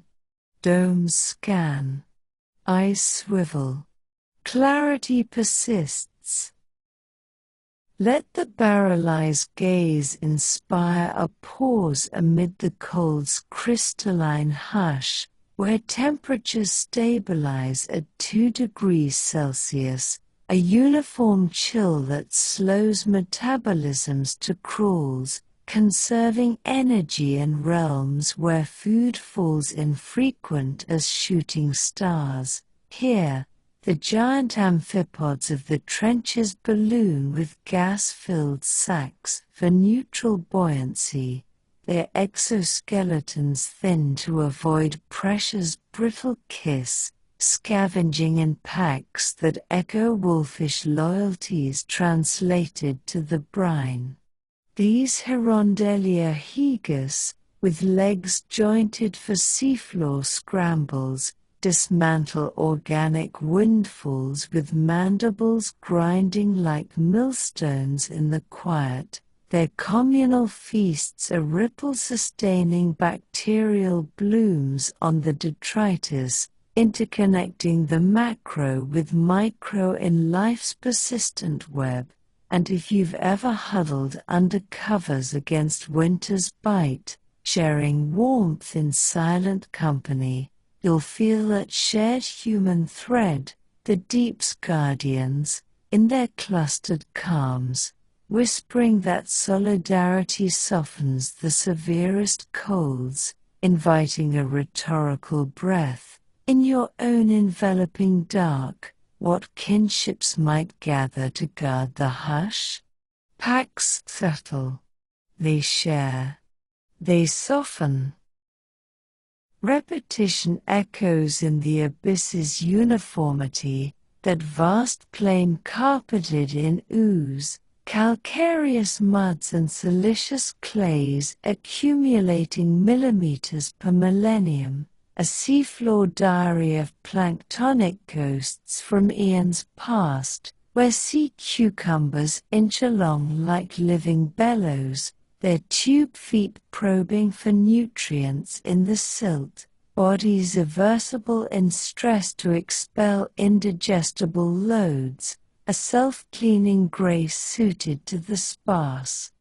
These holothurians, with respiratory trees branching like coral's memory, oxygenate blood in low ambient flows, their leathery hides laced with Cuverian tubules that tangle predators in sticky webs, a defense as passive as fog's veil. In their languid trails, etched faintly in the sediment before currents erase them, lies a meditative allure, the impermanence of motion in eternity's frame, mirroring how dreams trace paths on the mind's blank canvas, only to dissolve into dawn's renewal, empowering us to embrace the transient as teacher. Trails inch. They probe. They dissolve. As vignettes of gelatinous ghosts and armored wanderers accumulate, painting the abyss as a gallery of quiet triumphs, another sentinel emerges, the zombie worm that bores into sunken whale bones, its acidic secretions, enzymes dissolving calcium phosphate like a slow rain on limestone, tunneling habitats for symbiotic bacteria that chemosynthesize from bone lipids, plumes waving from boreholes like pale feathers in the current. Osidax mucofloris, the bone-eater blooming in crimson clusters on skeletons that sustain life for decades, transforms death's anchor into vitality's perch, a cycle where scavengers yield to colonizers in ecological relay. This osseous oasis, far from vent's fury, underscores the deep's opportunistic heart, life from loss, much as reflection from repose yields insight, and in contemplating these floral drills, a subtle irony touches what buried bones in our stories might harbor such unexpected gardens, ready to flourish in patient hindsight, turning bone's shadow into a garden's glow, much as the twilight's lanterns above remind us that even in endings, new sparks emerge. Drills bore, plumes wave, gardens bloom. The pressure's loving hug, ever present, sculpts even the eggs and larvae that pepper the deep, from opalescent pearls of deep-sea angler young, hatching with yolk sacs inflated for neutral poise, to the gelatinous clusters of rat-tails, grenadiers with tails tapering like rats, their swim bladders gas-filled yet reinforced against collapse, allowing slope-side drifts where they hoover detritus in vacuum mouths. These coryphenoids, with barbels whiskering the chin like a philosopher's beard, sense chemical trails in the current's faint kiss, navigating to spawning grounds in trench rims, their adaptations, from slow growth spans of decades to low egg outputs honed for survival's lottery, evoke the long breaths of yogic calm, each cycle a reinforcement, persist softly, and the deep rewards with space to be.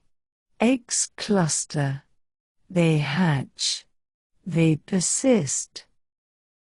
Yet amid these solitary elegies, communal whispers arise in the abyssal's rare aggregations, like the swarms of copepods, microcrustaceans no larger than rice grains, that pulse in deal migrations, descending to avoid daytime predators only to ascend in nutrient clouds, their exoskeletons laced with antifreeze glycoproteins that bind ice nuclei like merciful chains, tiny bodyguards in the blood that latch onto forming ice bits, preventing them from growing sharp, like wrapping fragile gifts in bubble wrap before a freeze.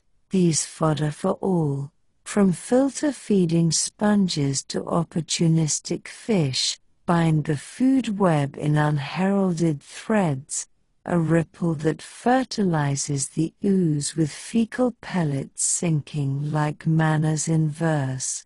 In their trillion-strong tides, a philosophical serenity unfolds. The small, in multitude, sustain the vast, much as fleeting worries, when viewed in life's expanse, nourish growth's greater arc, inviting you to let such swarms soothe the mind's busier currents into harmonious drift. Swarms pulse. They descend. They sustain. As the hush deepens, sensory tapestries reveal themselves beyond sight's eclipse. The elephant seals that dive to 2 kilometers on foraging plunges, their blood rich in myoglobin, oxygen-storing proteins that tint muscles burgundy, like wine deepened in cask, storing extra air in the muscles for the long haul, enduring breath holds of 2 hours, collapsing lung lobes to shunt blood to vitals under pressure's vice, a mammalian foray into the guardian's realm that bridges surface and deep in evolutionary echo. These mirror, surfacing with tails etched in blubber, remind us of apnea's voluntary surrender. The way holding breath in meditation mirrors their plunge, fostering empowerment. What depths might we plumb, in controlled release, to harvest inner abundances? Dives plunge. Breaths hold. Depths harvest. From mammalian visitors, the eternal residents reclaim the narrative with the sea spider's spindly sprawl, pycnogonids with legs elongated to meter spans in polar abysses, their proboscises piercing sponges for fluid sips, bodies reduced to mere frames housing ovaries or stomachs, pressure-tolerant hydraulics pumping hemolymph in slow pulses like a heart at rest. Nymphen, with eggs brooded on the male's frame like jewels in a velvet case, evokes the tenderness of cradled vulnerabilities. Their slow motion lives a counterpoint to shallower hurries, and in this arachnid grace, repetition reinforces, extend, partake, withdraw, a cadence of minimalism that lulls, much as evening's rituals pair the day to essence. Legs extend. They pierce. They brood. Let these extensions inspire a vivid immersion, the faint sulfur tang of vents imagined on the tongue, or the silty whisper against skin in dreams approximation, where the abyss's guardians, from microbial mats to colossal coils, interweave in a symphony sans sound. Their adaptations not mere survivals but celebrations of form's poetry, turning extremity into elegance. In their quiet endurance, then, echoes of our own restful depths emerge, those inner silences where strength simmers unseen, leading us toward the ocean's unsolved songs, faint melodies carried on currents too subtle for haste. These forms, silent yet singing in their poise, prelude the melodies below, where sound takes the stage in the sea's grand hush. Listen closely now, as the water holds its breath and exhales in acoustic veils. What harmonious enigmas might resonate from the profounder blue, inviting your drifting awareness to attune, note by softening note, to the sea's whispered orchestra? Those harmonious enigmas, rising like faint breaths from the profounder blue, unfold in the ocean's acoustic tapestry, where sound travels not as intruder but as intimate messenger, rippling through water's dense embrace, at speeds 4 times that of air, carrying secrets across basins in waves that bend around curves and seep through sediments, a symphony composed in pressures too subtle for sight yet resonant enough to stir the bones.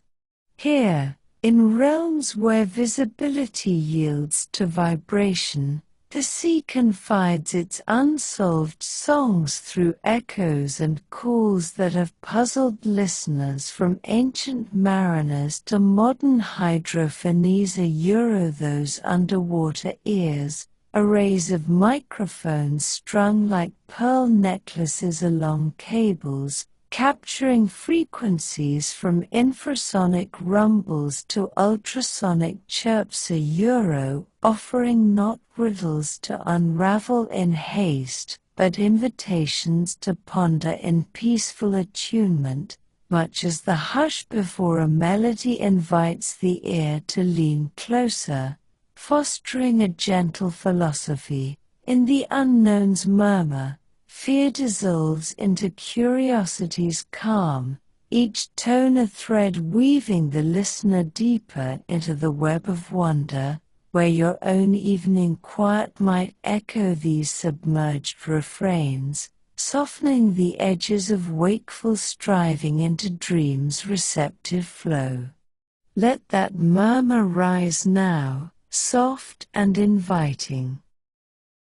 Envision first the bloop, that enigmatic bellow recorded in 1997 by NOAA's hydrophones across the Pacific's breadth, a low-frequency ultra-low groan spanning 50 seconds, rising and falling like the protracted sigh of some colossal, unseen beast stirring from millennial slumber, its amplitude so vast it drowned out shipping noise for thousands of miles, a sound profile akin to a blue whale's but amplified to orchestral thunder, rumbling at frequencies below 20 Hz that vibrate the chest like distant thunder rolling through a storm-veiled valley.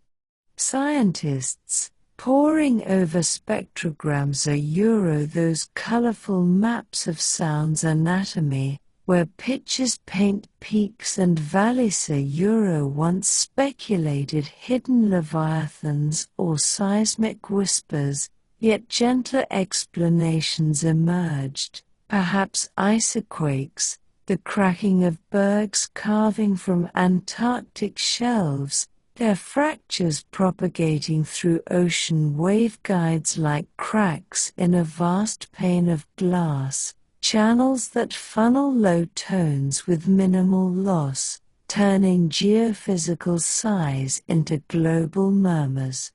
In this resolution laced with lingering allure, the bloop becomes a reassuring emblem the ocean's voice, vast yet vulnerable, echoing how our own unspoken depths, when given space, reveal not monsters but the quiet tectonics of release, inviting a reflective pause. What personal bloops, those deep-seated rumbles of unresolved emotion, might find harmony in the listening, transforming tremor into tranquil wave? Let that bellow fade now, echoing into calm. From the bloop's expansive echo, our attunement shifts to the upsweep, another spectral signature chronicled yearly from 1991 in the Pacific's far reaches, a series of 15-second sweeps rising in pitch like a kettle's patient whistle building toward boil, repeating seasonally as if the sea rehearsed its spring arias, detected only by distant arrays too remote for visual corroboration. These ascending tones, climbing from 50 to 200 Hz in harmonic grace, puzzled acousticians until correlations surfaced with underwater volcanoes' subtle stirrings or eurodiatremes venting gas in rhythmic pulses, or fault lines sighing under tectonic tension, their vibrations modulating through water's prism into melodic escalations, much like wind through canyon flutes crafting unforeseen harmonies from stone's unyielding hush. The wonder here lies in the seasonality's subtlety, a cycle tied perhaps to solar-driven currents that flex the seafloor's strings, a ripple effect connecting celestial pools to subterranean songs, and in contemplating this, a subtle irony touches, what we deem anomalous often aligns with nature's patient score, mirroring the way evenings accumulating fatigues crescendo into sleep's resolving chord, empowering us to embrace the sweep not as chaos, but as prelude to peace, repetition in its annual return a soothing reinforcement of rhythms beyond our grasp. Tones climb. They rehearse. They align. Interwoven with these grand groans are the intimate choruses of the deep, like the Antarctic's underwater waterfalls or Euro-cascades of dense brine sinking from ice shelves, their plunge-churning sediments into turbid plumes that roar at broadband frequencies, a submerged Niagara veiled in cold, where salinity gradients are euro layers of saltier water heavier than fresh, like oil atop vinegar in a shaken Viala Euro drive the descent, sculpting seafloor canyons over eons in hydrodynamic artistry. These falls, imaged by multi-beam sonars that bounce pings off contours like bats' echolocation in cave cathedrals, reveal ecosystems blooming at their bases, where nutrient avalanches feed chemosynthetic kin to vent communities, tube worms and clams filtering the fallout in symbiotic hush. Picture the sound now. A muffled thunder muffled further by depth's muffler, evoking the rush of a distant shower heard through a closed door, a white noise that lulls rather than startles, and in this auditory veil, philosophical insight blooms, such forceful flows, in their inexorable path, teach surrender's grace, much as we yield to the waterfall of drowsiness, letting heavier thoughts sink away to fertilize clearer dreams. Cascades plunge. They roar. They teach. Let this cascading chorus lead us to the Julia set, those ephemeral sand spirals etched on abyssal plains of Japan, vast geometric mandalas spanning kilometers, captured by RAW cameras in 1990s surveys, their arms radiating like a galaxy's frozen spin, born not from cosmic whim but the patient artistry of sea cucumbers depositing radial trails in sediment fans, their tube feet tracing logarithmic curves as they burrow for meals, a natural crop circle sculpted in ooze over days, then erased by currents like chalk drawings on a tidal board. These patterns, analyzed through fractal mathematics, are Euro self-similar geometries where parts echo wholes, akin to fern fronds unfolding in recursive elegancia, Euro whisper of the ocean's innate order amid apparent randomness, a gentle explanation that reframes mystery as mindfulness, where the cucumber's methodical meander mirrors the meditative doodles of a restless hand at bedtime, inviting uplift. In life's unmarked flaws, what intricate designs might our subtle motions inscribe, visible only from afar, fostering a sense of purposeful play and the profound? Spirals trace.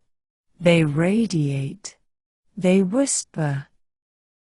Shifting with the subtlety of a fading overtone, consider the underwater crop circles of shallower sands, those intricate Valentine geometries off Japan's coast, meticulously crafted by male pufferfish in reproductive rituals, their fins sweeping radial furrows over days to form 2-meter mandalas adorned with shell offerings, lures for females drawn by the design's vibrational hum, through substrate conduction a Euro sound waves traveling bone-like through sand to announce the suitor's labor.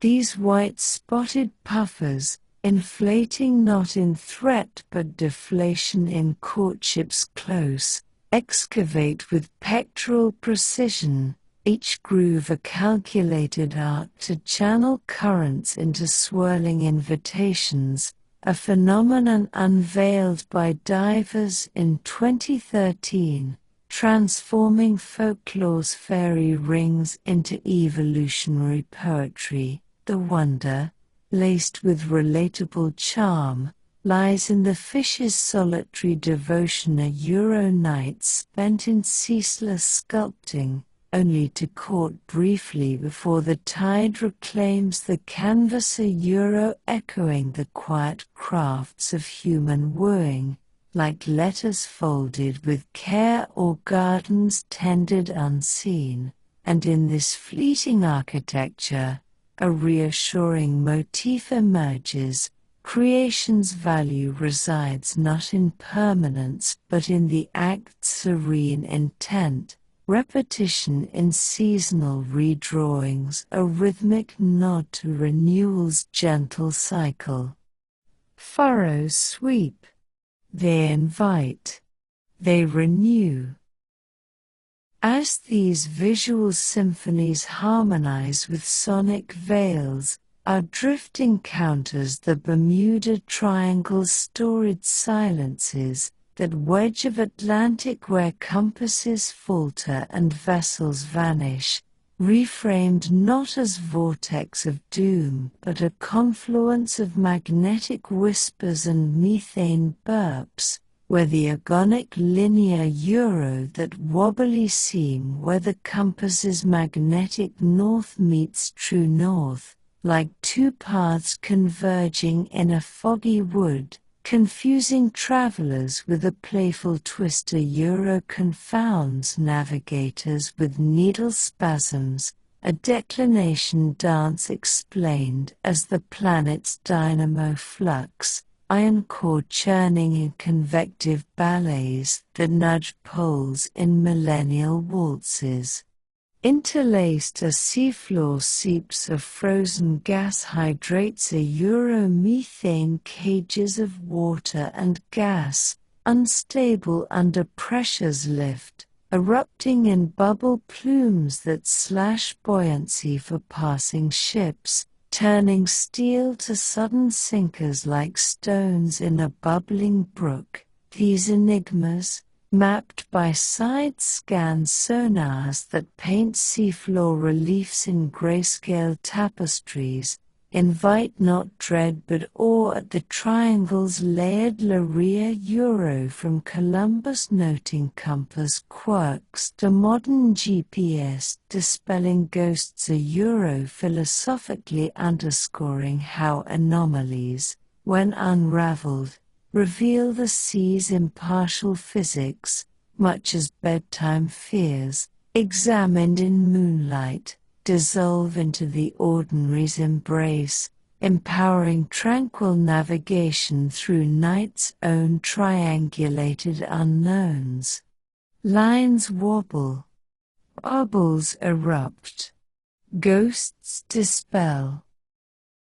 From magnetic murmurs, the narrative undulates toward the quasars of the deeper Euro, those high-frequency zips and whines peppering hydrophone logs, like the 52 Hz whale, the ocean's lone crooner whose song pitches above kin's baritone, a falsetto broadcast since 1989 across Pacific expanses, detected by U.S. Navy arrays originally tuned for Soviet subs, its isolation a poignant enigma, perhaps a hybrid of blue and fin, deformed vocal cords straining in ultrasonic solitude, or a last of its kind echoing into void, a call that travels hemispheric hops via sofa channels. Euro sound fixing and ranging layers where temperature gradients refract tones like prisms bending light,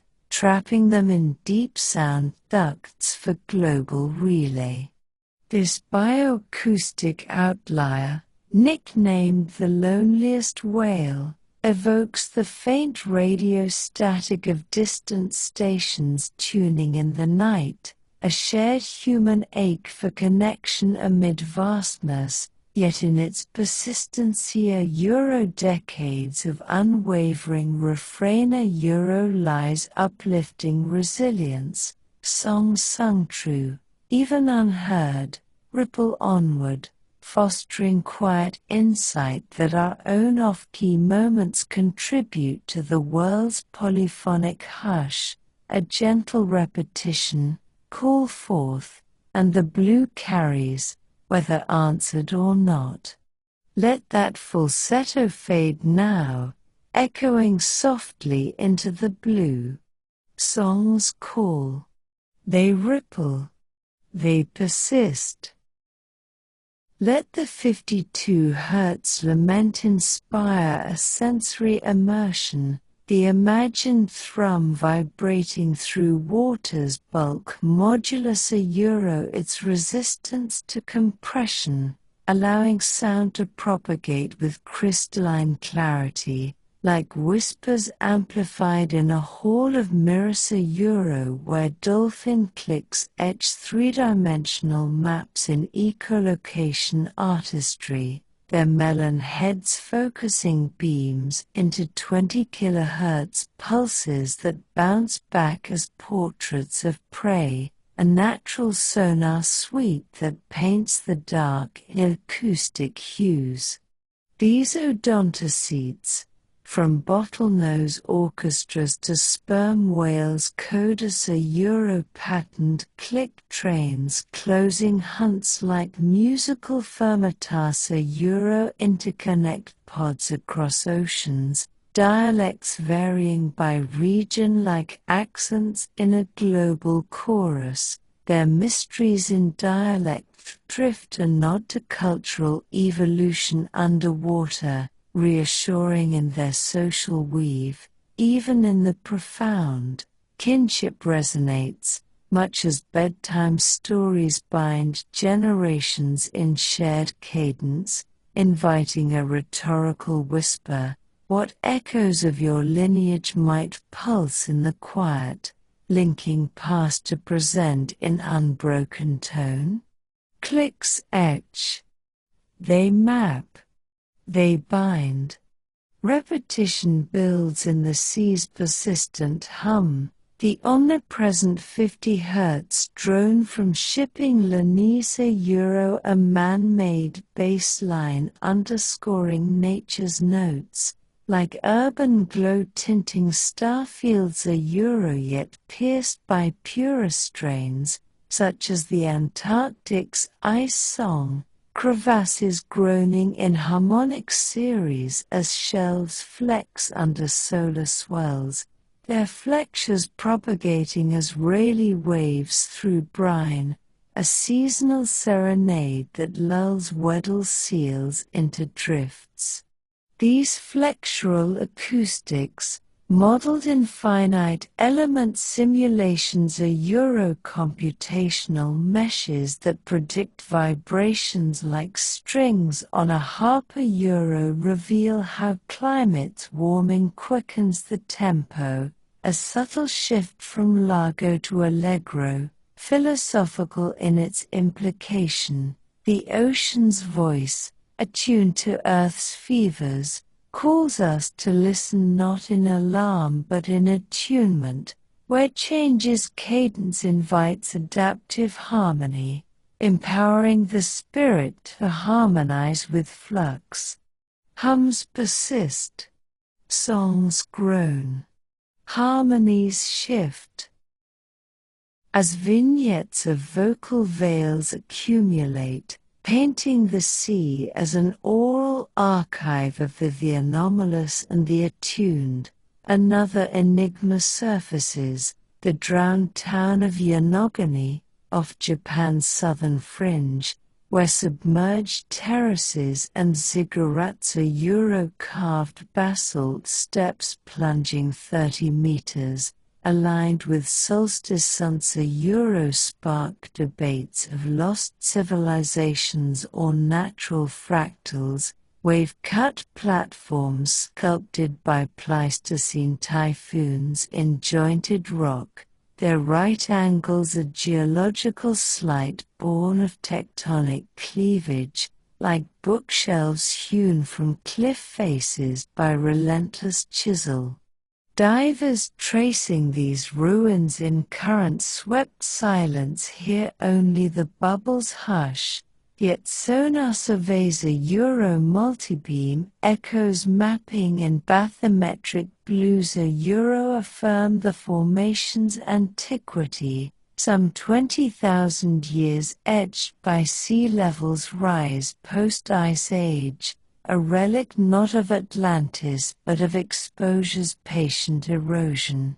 In this submerged geometry, a light observational touch arises. A Euro the irony of nature mimicking heart's intent, mirroring how our constructed worries, weathered by time, reveal underlying simplicities, fostering serene acceptance. Mysteries monumentalized become monuments to process, inviting you to envision wandering these halls in dream's weightless tread, where stone whispers of impermanence's grace.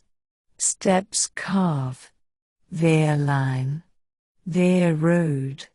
From Yonaguni's silent stacks, our sonic drift meanders to the equatorial undercurrent's whoosh, that subsurface jet racing 14,000 meters wide beneath the Pacific's equator, a ribbon of swiftness at 100 meters depth, propelled by trade winds piling water westward in Ekman spirals. The Euro surface veers Coriolis-kissed, depths rebounding eastward in geostrophic balance, like a river reversing under pressures QE Euro, its velocity humming at acoustic signatures that telegraph to far-flung atolls, influencing El near plus-minus O's feverish flips in butterfly cascades of warmth.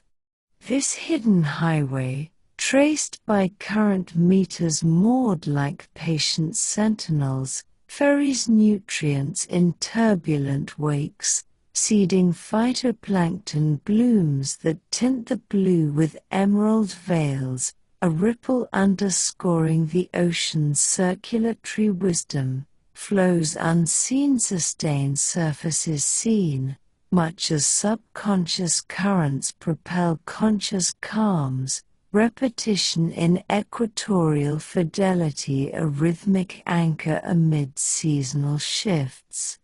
Jets race. They hum. They seed. Yet amid these fluid fanfares, the unexplained lingers in the slowdown, a 1997 Pacific anomaly, a Euro, a minutes-long deceleration of Earth's rotation, detected by atomic clock's unerring tick, hypothesized as oceanic angular momentum transfer, where winds whip gyres into torques that nudge the planet's spin like a skater drawing arms inward, a millisecond lag born of water's vast inertia. This geophysical whisper, modeled in general circulation simulations, a Eurovast computational oceans swirling in silicon seas, a Euro highlights the sea's gravitational dialogue with the core, a dance where tides tug the bulge and currents counterpoise, philosophical in its scale. Our blue mantle, in its subtle sways, tunes the world's clock, reassuring that even cosmic cadences bend to aqueous grace, inviting reflection on personal slowdowns, a Euro, those deliberate pauses where haste yields to harmony, as in the breath before sleep's embrace.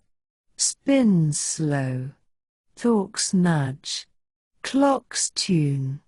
As these acoustic arabesques intertwine, a Euro from bloops to circles, triangles to towns, currents to clocks, a Euro building a chorus of the curious and the clarified.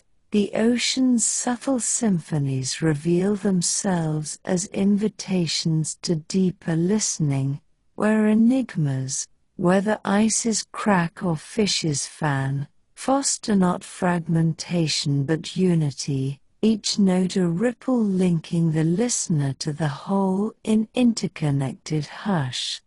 These faint harmonies, so evocative in their elusiveness, fade now into the greater chorus of the sea's boundless story, a swelling refrain that draws us back toward the surface where all mysteries converge, their echoes lingering like aftertones in a vast hall, emphasizing the profound ripple on human tranquility. In pondering the blue's unsolved scores, we find permission to release our own unfinished phrases, letting them drift into the current's forgiving flow, where discovery's peace awaits, serene and encompassing, much as the final breath before dawn's quiet arrival.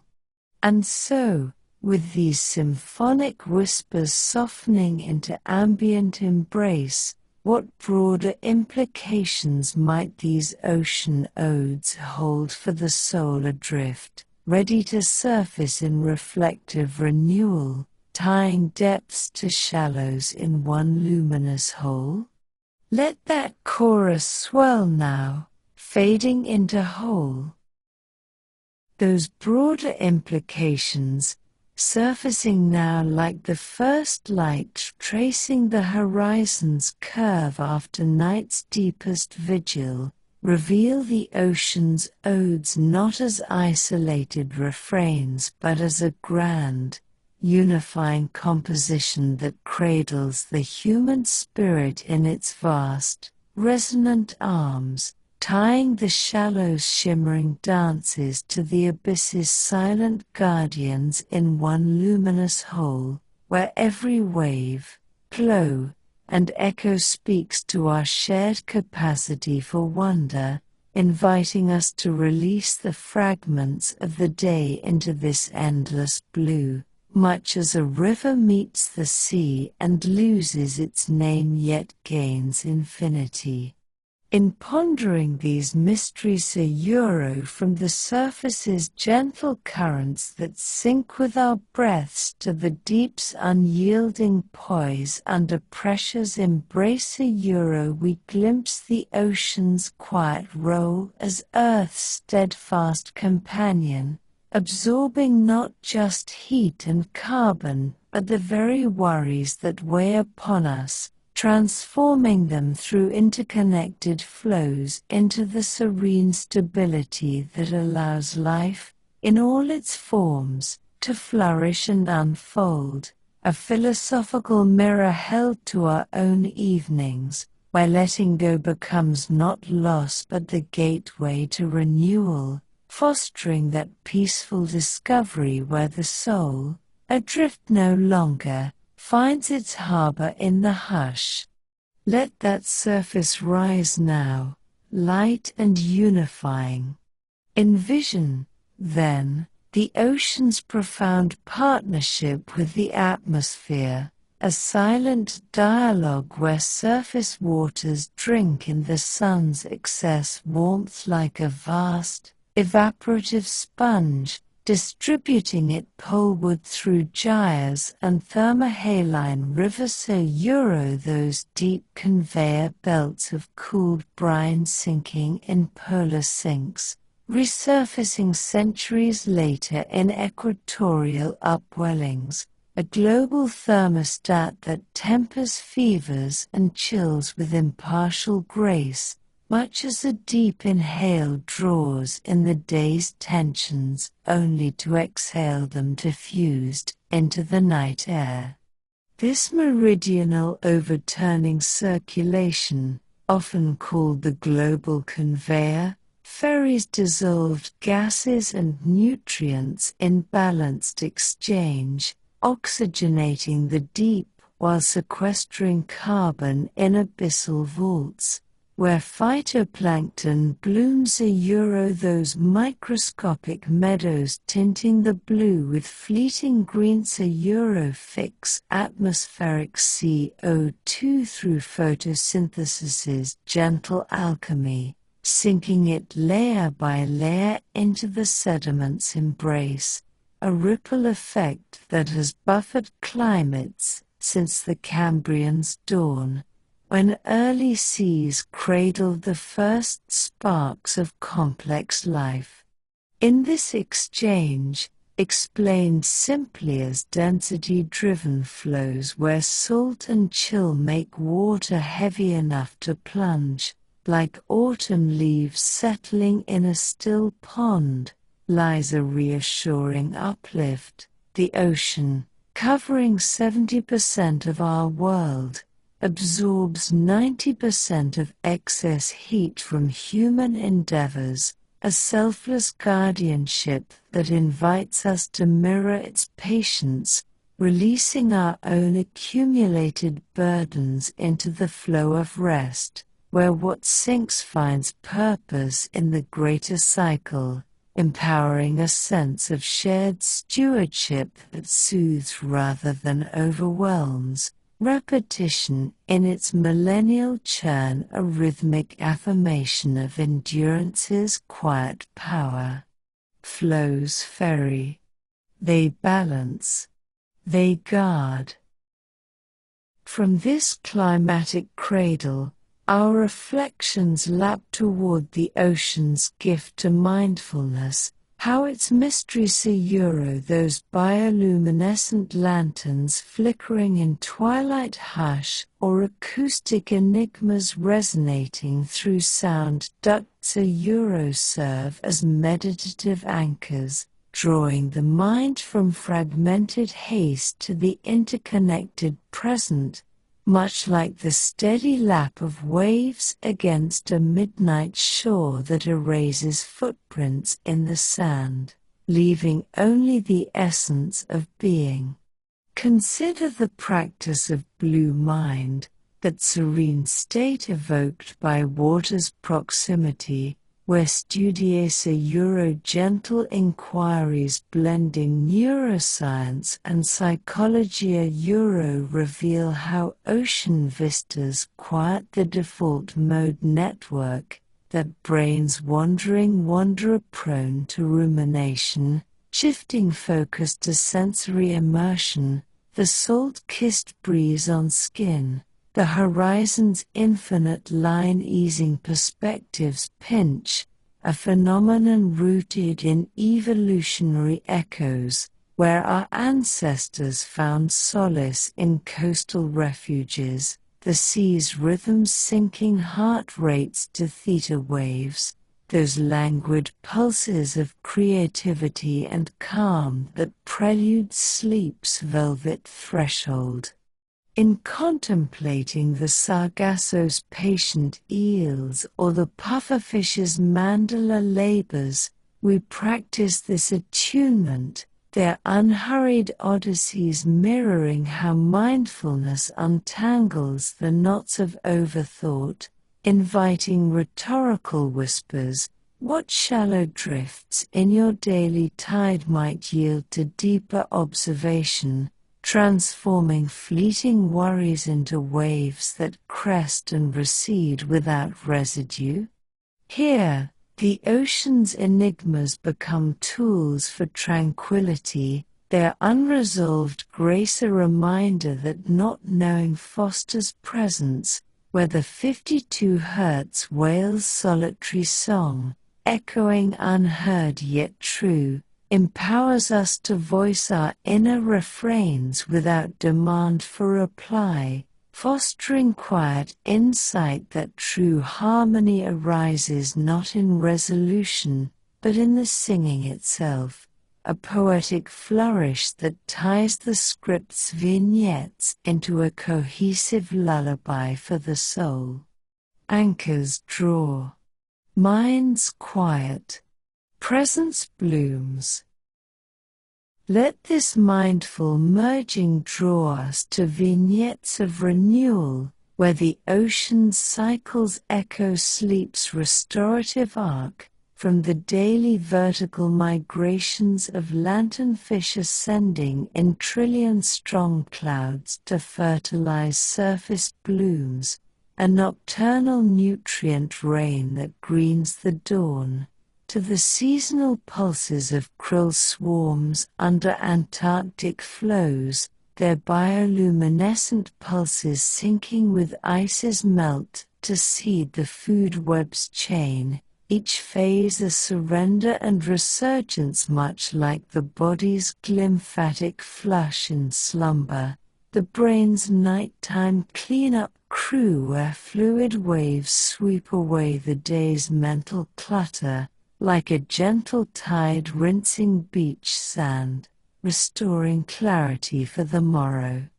These parallels, grounded in accessible biology where adenosine buildup from wakeful labors cues the pineal gland's melatonin whisper, akin to the sea's circadian cues from light's fading veil underscore the ocean's role as metaphor made manifest, its tides ebbing to reveal hidden flats teeming with life, then flooding back in nourishing rush, inviting us to embrace our own ebbs as fertile pauses where the mind's marine snow of ideas settles into stratified dreams, birthing insights upon resurfacing.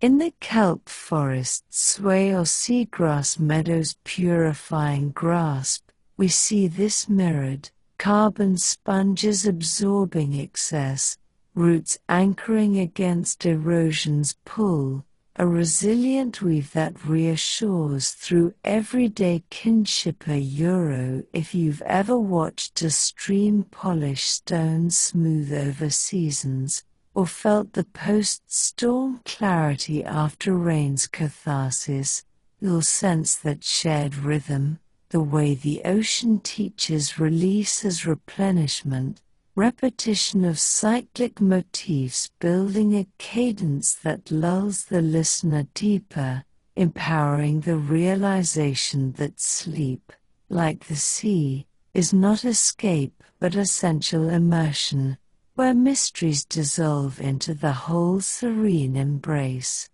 Cycles ebb. They renew. They restore. As these ties illuminate the ocean's whisper to our inner worlds, consider the broader canvas of exploration's horizon, where humanity's gentle probes rose gliding like mechanical jellyfish into trench vaults, or autonomous gliders sampling currents in silent patrol. Unveil not conquest but communion, expanding the known from a mere 5% to visions of the 95% blue still veiled in quiet potential, a frontier not of rivalry but of revelation, much as dreams probe the subconscious's uncharted bays, surfacing pearls of forgotten wisdom. Future fleets of undersea drones, powered by wave energy's endless nod, will map seafloor topographies in high-res bathymetric detail. Euro-detailed underwater maps, sketched by sound pings like fingers tracing a lover's palm in the darker Euro, or deploy bioacoustic buoys to transcribe cetacean dialects in real-time symphonies, bridging species in shared sonic spaces. These endeavors, laced with ethical pauses for minimal disturbance, promise discoveries from novel extremophiles yielding medical marvels. Enzymes for resilient drugs, like those from Ventarchia that inspire heat-stable vaccines. To untapped carbon sinks that aid climate's healing hand, promising not just knowledge, but the soul's quiet thrill of belonging to something vaster, easing us toward rest's welcoming fold, a ripple effect where one submersible's gaze into the Hadal might inform global models of ocean health, fostering interconnected hope. In this unfolding, a subtle irony graces the scene. Our tools, born of curiosity's spark, return gifts of humility, reminding that the sea's vastness dwarfs our strides yet welcomes them as kin, much like the night's canopy, studded with stars we chart yet never own, invites stargazing's peaceful surrender. And as you drift now, envision joining this quiet vanguard, not in haste but in harmony, your contemplations a contribution to the collective dream, where exploration's awe empowers the individual to rest secure in the unknown's benevolent fold.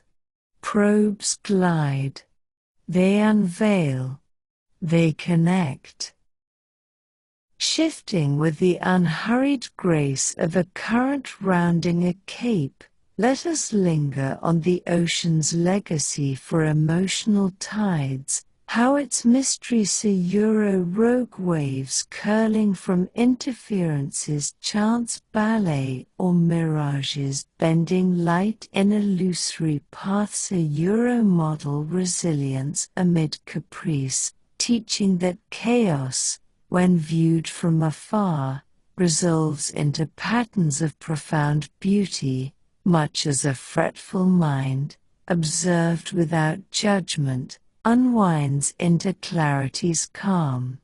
The Bermuda Triangle's methane veils or Yanogani's eroded ziggurats, once harbingers of dread, now stand as testaments to physics' impartial poetry, just as the triangle's methane veils once veiled dread but now unveil physics poetry. So do our tempests invite reframing, from storm to surf, where gas eruptions slash buoyancy like sudden sighs deflating a balloon, or wave-cut platforms mimic ancient intent through relentless chisel, inviting us to reframe personal tempests, those vanishing acts of confidence or submerged histories of heartache, not as losses but as invitations to deeper dives, where recovery blooms in the sediment's quiet hold.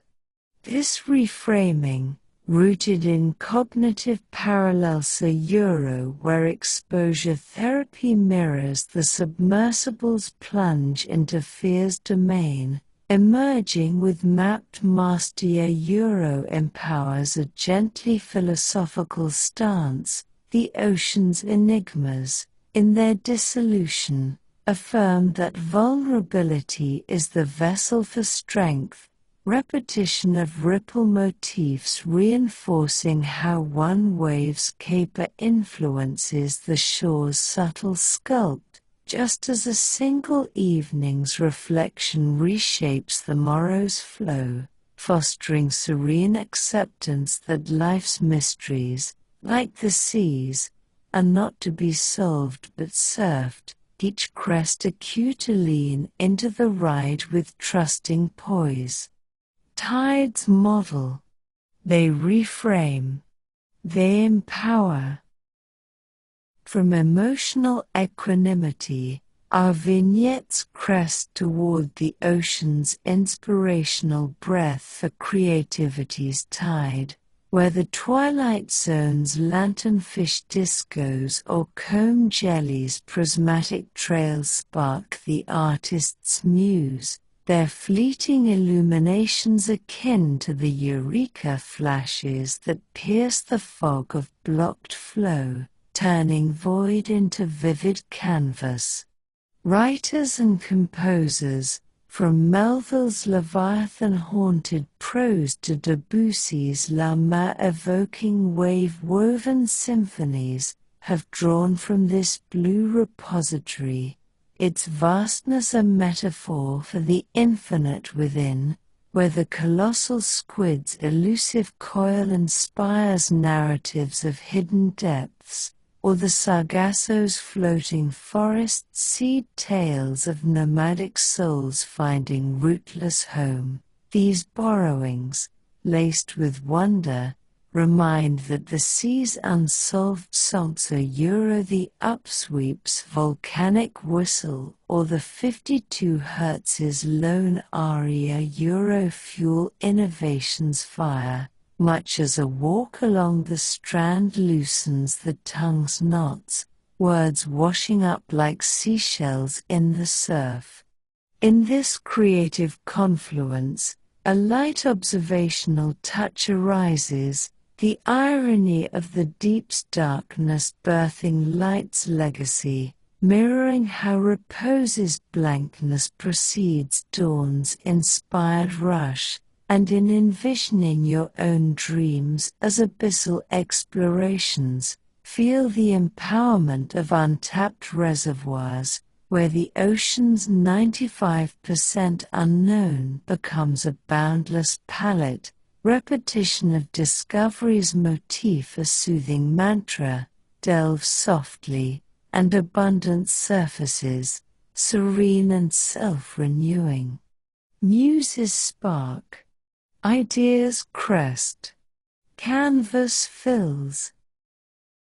As these threads weave toward culmination, picture the ocean's holistic hush enveloping the globe's rhythms, from coral polyps' nightly broadcasts to eurosperm clouds released in synchronized pulses under lunar Q, a mass conception veiled in Milky Veil Euro to the thermohaline's millennial loops that knit hemispheres in thermal tapestries, each process a vignette of collective care, where individual acts a single dino flagellates phosphorescent spark or a copepod steel a center sustain the symphony's swell. This interconnectedness, explained through simple ecology as trophic cascades where top predators prune the web for balance, like gardeners clipping for bloom, underscores the sea's motivational message. In unity's weave, fragility finds fortitude, inviting you to sense your place within it, breaths aligning with tidal heaves, worries absorbed like CO2 in algal feasts, a philosophical close that ties the script's arc from surface sighs to abyssal anthems, fostering awe at the blue's boundless gift a mirror to the mind's own ocean, where mysteries cradle rather than confound, empowering release into the night's gentle current. Rhythms envelop, acts sustain, unity weaves. And so, as the vignettes converge in this reflective pool, their implications ripple outward to encompass the sleeper's sanctuary, where the ocean's odes become a blueprint for tranquil traversal. Let the wave's measured breath guide your inhales, the bioluminescent blooms illuminate inner shadows, the acoustic enigmas attune your ears to silence's song, and the deep's guardians remind you of unyielding grace beneath the surface calm. Feel now, as you drift in this imagined embrace, the water's cool kiss on sun-warmed skin, the horizon's haze blurring edges into oneness, each mystery a soft summons to surrender not to oblivion, but to the profound peace of being held in the whole's whisper, where 95% unexplored invites not fear but endless invitation, a vastness as comforting as the familiar dark behind closed lids. In this luminous whole, tying shallows to depths in eternal flow, may these ocean lullabies linger like a favored melody half-remembered in dawn's first light, carrying you gently into dreams where currents conspire in your favor, worries dissolved into salt-kissed serenity, and wonder, ever present, awakens refreshed in the morrow's tide. As we began with the ocean's breathing cradle, so we end in its boundless arms, worries smoothed like pebbles on that forgotten beach. Rest now, cradled in the blue's boundless arms, where every secret shared becomes a step toward that peaceful discovery, serene and eternal.